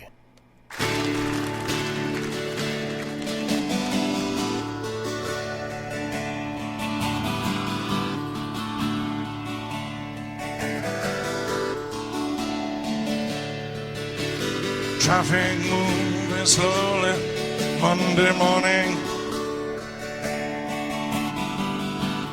Money talks, people hoping. Cable Hogue, where you been? Cable Hogue, where you been?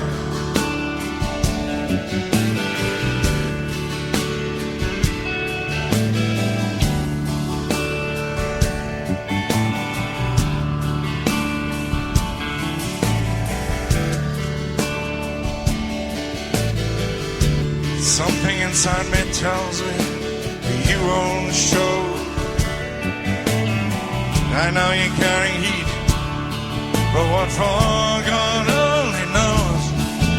Oh, Cable, wish you will be now. Cable Hogue, where you been? I just wanted to say goodbye. Wanted so much to say goodbye. Wanted to say goodbye to all my friends. In case I die.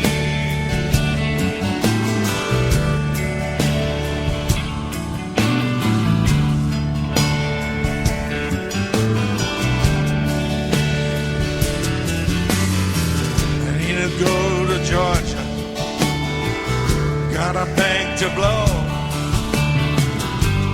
Living ain't easy, but it's much harder when it's slow. Oh, Cable, Cable, why did you leave me? Cable, hold, where you been?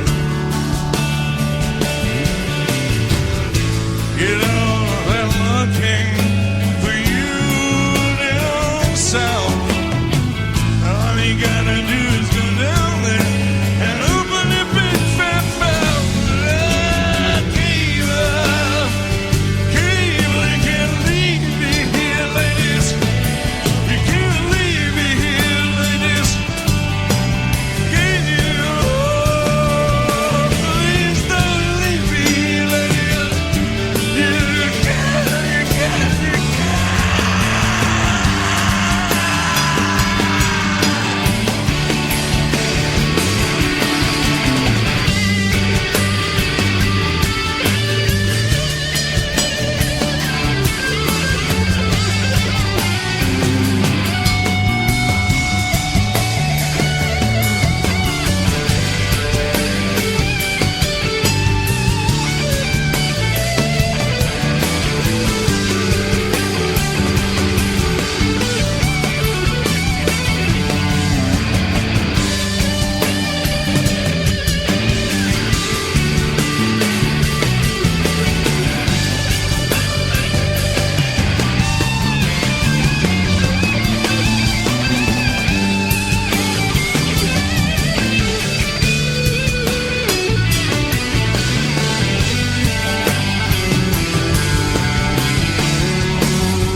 Thank you very much.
driving me crazy.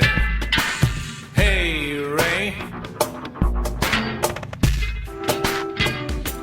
Hey, Ray.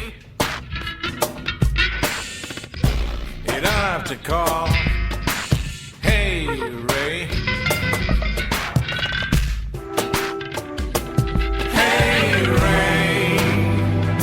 You're driving me crazy. Hey, Ray. I'm out of my mind. Hey, Ray. You're driving me crazy. Hey, Ray. I'm out of my mind. 1963 on Esplanade Street. 1964 Castro's up in Harlem. 1965 they're having a riot. 1966 the writing's on the wall. 1967 it's the golden age. 1968 and it's all over. It's all over. It's all over, Ray. It's all over. It's all over. It's all over. It's all over, Ray. It's all over. The Russians are coming! No, they're not. The Russians are coming! No, they're not. The French are coming! Ooh, la la la. The Italians are coming! Whippy! The Americans are coming! Oh, shit! The British are coming! Not again. 1963 on Esplanade Street. 1964 Castro's up in Harlem. 1965 they're having a riot. 1966 the writing's on the wall. 1967 it's the golden age. 1968 and it's all over. It's all over. It's all over, Ray. It's all over. It's all over. It's all over. It's all over. It's all over. That's not why you stumble. It's the way the cookie crumbles. That's not why you stumble. It's the way the cookie crumbles. That's not why you stumble. It's the way the cookie crumbles. That's not why you stumble. It's the way the cookie crumbles. Hey, Ray, you're driving me crazy. It's all over. Hey, Ray, it's all over. I'm out of my mind. Hey, Ray, it's all over. You're driving me crazy. Hey, Ray, it's all over. I'm out of my mind. Hey, Ray, it's all over. Hey, Ray, it's all over. Hey, Ray, it's all over. Hey, Ray, hey, Ray, it's all over. Hey, Ray, it's all over. Hey, Ray, it's all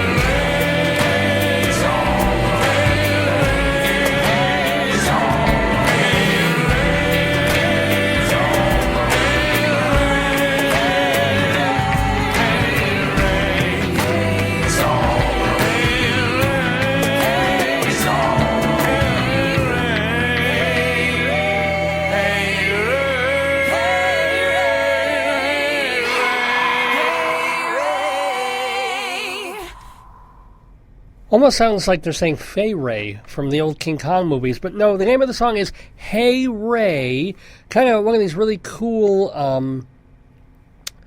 John Cale tracks that was never on an album. He's so prolific that he's he'll release songs and stuff that have nothing even to do or don't make it onto albums that are really, really catchy. He'll sometimes do videos for them, and that's one of them. I don't know if that has a video with it. It might, but it's Hey Ray from John Cale, our birthday boy, because he is turning 74 years old on March 9th, which I guess, let's say, today's the 5th, 7th, 9th. It's on Wednesday. Wednesday, John Cale, the OBE, the co-founder of the Velvet Underground, a record producer, singer-songwriter. I didn't even mention that he was involved in producing some of the major rock and roll albums of our time. He worked with Patti Smith on her first album. He produced the Stooges first album, the one that had I Want to Be Your Dog on it. And what else? He was in the studio. He was the piano player, I believe, on Nick Drake's Northern Sky when he was doing the Brighter Later album. I mean, Cale's got his thumbprint all over rock and roll in some pretty major ways. And that's pretty neat to see. He's had his times with drugs and alcohol over the years, and that has, that hurt his output and the quality of his productivity in the 80s especially. But then he cleaned up and has been pretty prolific in making a lot of music. As I said, his most recent album was just a couple of weeks ago, which was redoing an older more avant-garde album of his. The original one was called Music for a New Society. The new one is called M Fans. But we didn't play anything from that. We played some other Cale tunes, not very well-known ones. We started up with the Ballad of Cable Hogue, a live version from Cale's Circus collection going back to 2007. And then a wonderful tune from a really good album from Cale collaborating with Brian Eno on Wrong Way Up. I can't believe that album is like 25 years old now. But the song Empty Frame, well, if you can find that Cale Eno album, Wrong Way Up, it's terrific. You need to get that. Put it in your car CD system or on your just...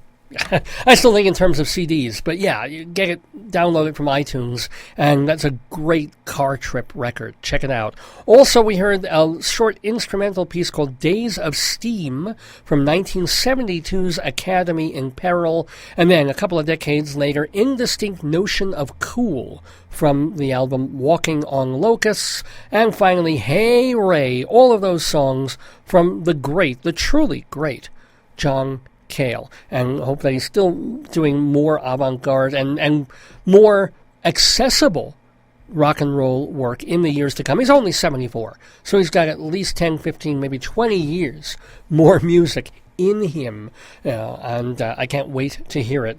So, John Cale here in the neighborhood. Happy birthday to him, and happy times to all of you. Thanking you for tuning in to this radio program, which is on every Saturday morning from 9 until noon or thereabouts. We're well into the whereabouts portion of this radio broadcast, but we're almost finishing up. I want to give you a little sneak peek at the weather in the days ahead, because all radio broadcasters just love doing the weather. So today, what a day. It's already 60 degrees out here in Greeley, Colorado, northern Colorado, to all of you out there. It's going to get up to just about 70 degrees, partly cloudy, partly sunny, but whoa, get out there with your Frisbees, go do some trail hiking, some walking. In the evening, it'll get down to the low 30s, and then tomorrow, just as nice. In fact, we'll go past 70 degrees for a high tomorrow afternoon. But then Sunday night, a little storm front comes in into Monday. It'll still stay pleasantly warm-ish temperature-wise, so if the rain starts early in the day, it might be snow showery and stuff. But by midday, it'll be in the upper 40s, low 50s here on Monday. So you might get a little bit of a nasty commute coming in, but by the middle of the day, it should be nice. It'll still be cloudy. And then clears up. We get cloudy and sunny on Tuesday, high in the mid-50s. And then we're back up to 62 degrees for a high on Wednesday. And oh boy, Thursday, sunny, 70 degrees. Friday, the high up to 74 degrees. So we have all those rotten weeks of kind of surprisingly grim and cold snow on the ground winter here from before Christmas up through all through January up into early February, and then boom, suddenly, like the heavens opened up. God remembered that we're living in Colorado and not the Dakotas. And for the past 3 weeks, it's been really mostly quite lovely here. And that's not going away, as you can see, except for a little rain on Monday. We've got a beautiful week ahead, a gorgeous weekend right now. So since I'm getting off the air and ending this episode of Dave's Gone By, go take advantage of it, for goodness sakes. I want to let you know, once again, that you can email me, davesgoneby@aol.com is the way to do that. And you can go to my website, davesgoneby.com, to find out more about this program. which I recommend that you do. So I'm just setting up the last song I want to play. And what else do I want to let you know? I want to thank, of course, my darling and amazing wife, Joyce, for spending the first hour of the show with us and doing our Greeley Crimes and Old Times, and for supporting me in all the stuff that I do all the time. Love you, babe. I want to thank the folks who are helping run this radio station.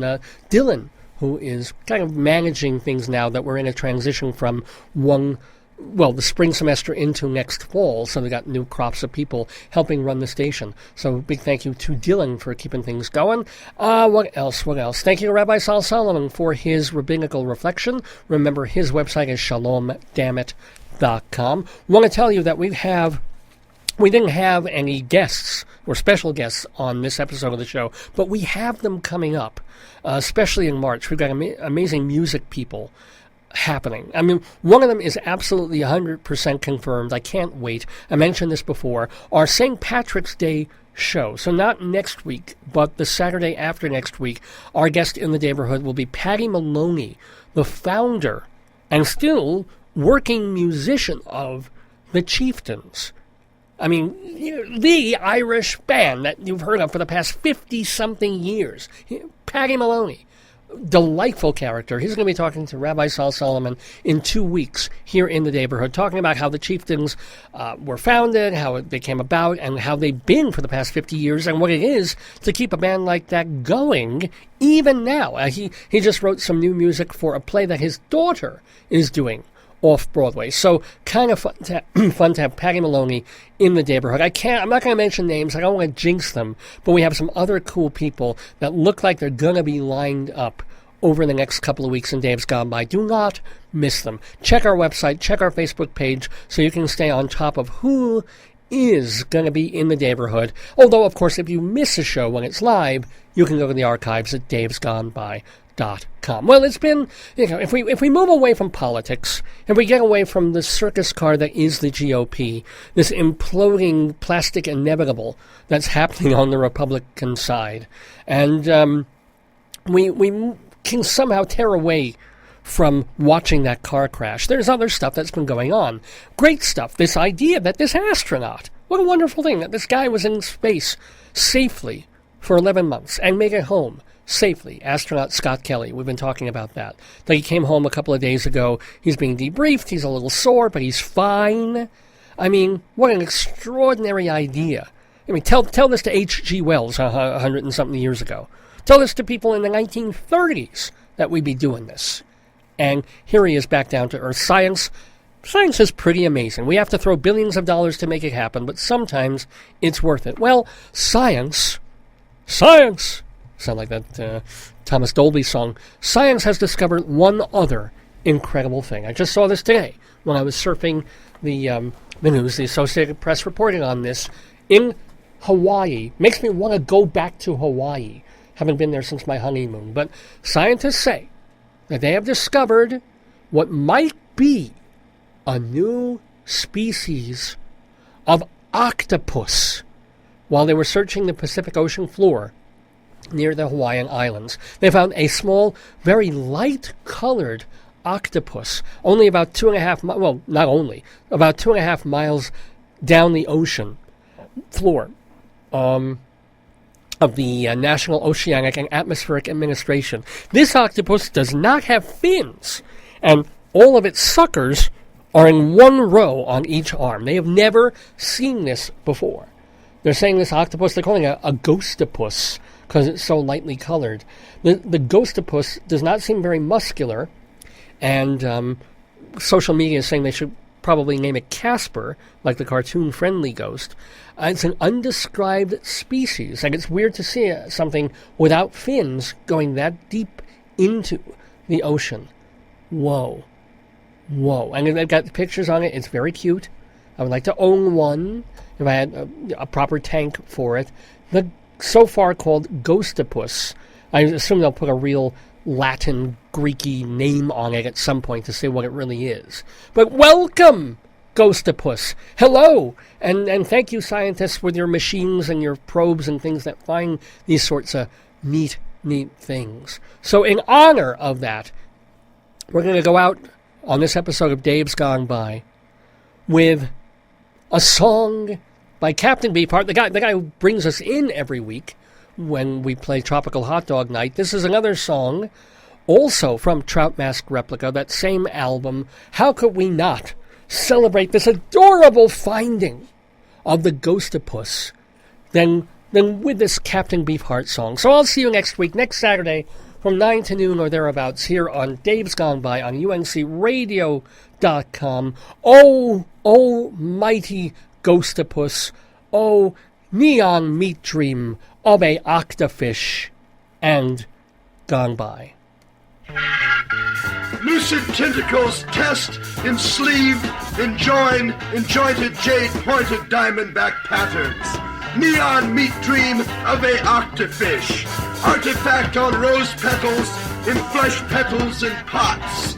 Fact in feast, in tubes, tubs, bulbs, in jest, incest, in jest, in just, in feast, incest. In specks, in speckled,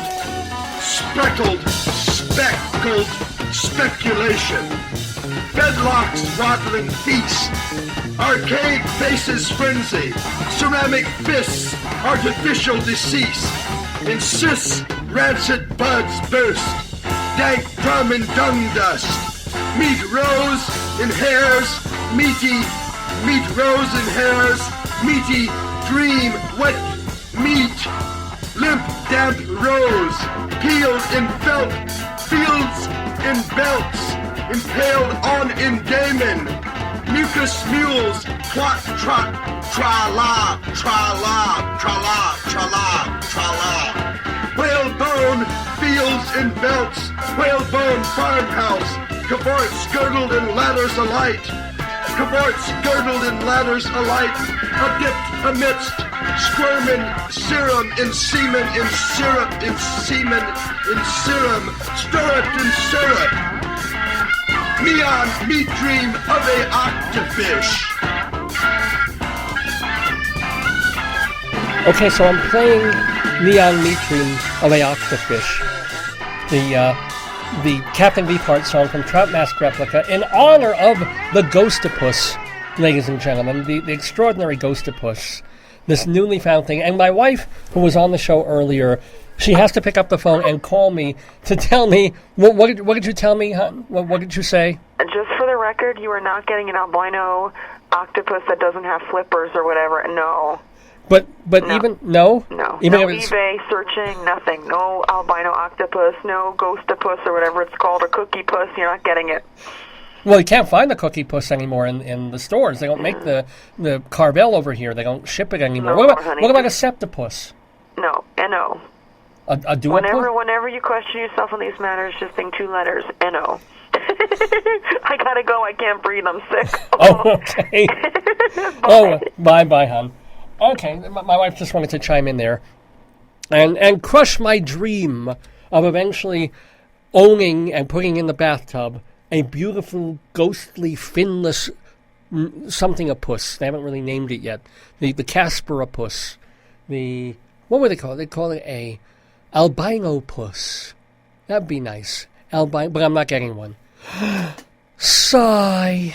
Oh, I guess I'll play a different song then to come out of this. Maybe, I know, if I can't bring an octopus or a ghostopus to me, I guess I can go where the other octopuses are, in their octopus's garden. And once again, gone by.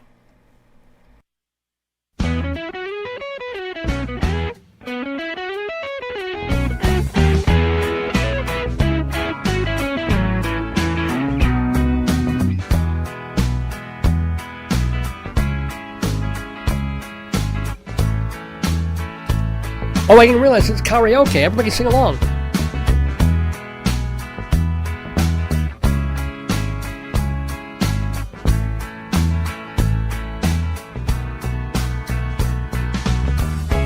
We can sing and dance around because we know the ghostopus has been found. Oh my God, yes. I'd like to be under the sea in an albino puss's garden in the shade. Oh boy. we would be warm. Oh, thank for the oohs below the storm in our little hideaway beneath the waves. Actually, 2.5 miles of waves, resting our head on the seabed in an octopus's garden. Ghostopus near the cave. A cave. Oops, didn't do that right. We would sing and dance around. Why do Koreans like this? Because we know we can't be found. I'll be with my ghostopus. I'd like to be under the sea in a ghostopus's garden in the shade. Oh yeah.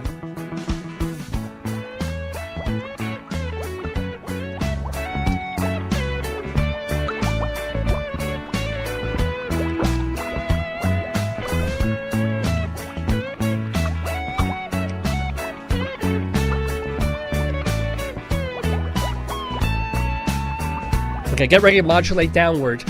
We'll shout and swim about the coral that lies beneath the waves. Oh, what joy for every girl and boy, knowing there's a new octopus and it's safe. We would be so happy, you and me. That's not grammatically correct. No one there to tell us what to do. That doesn't even rhyme. What the hell song is this? I'd like to be under the sea in a septopus's, albino puss's, ghostopus's garden with you. In a septopus's garden with you and all my listeners on Dave's Gone By. In a ghostopus's garden with you.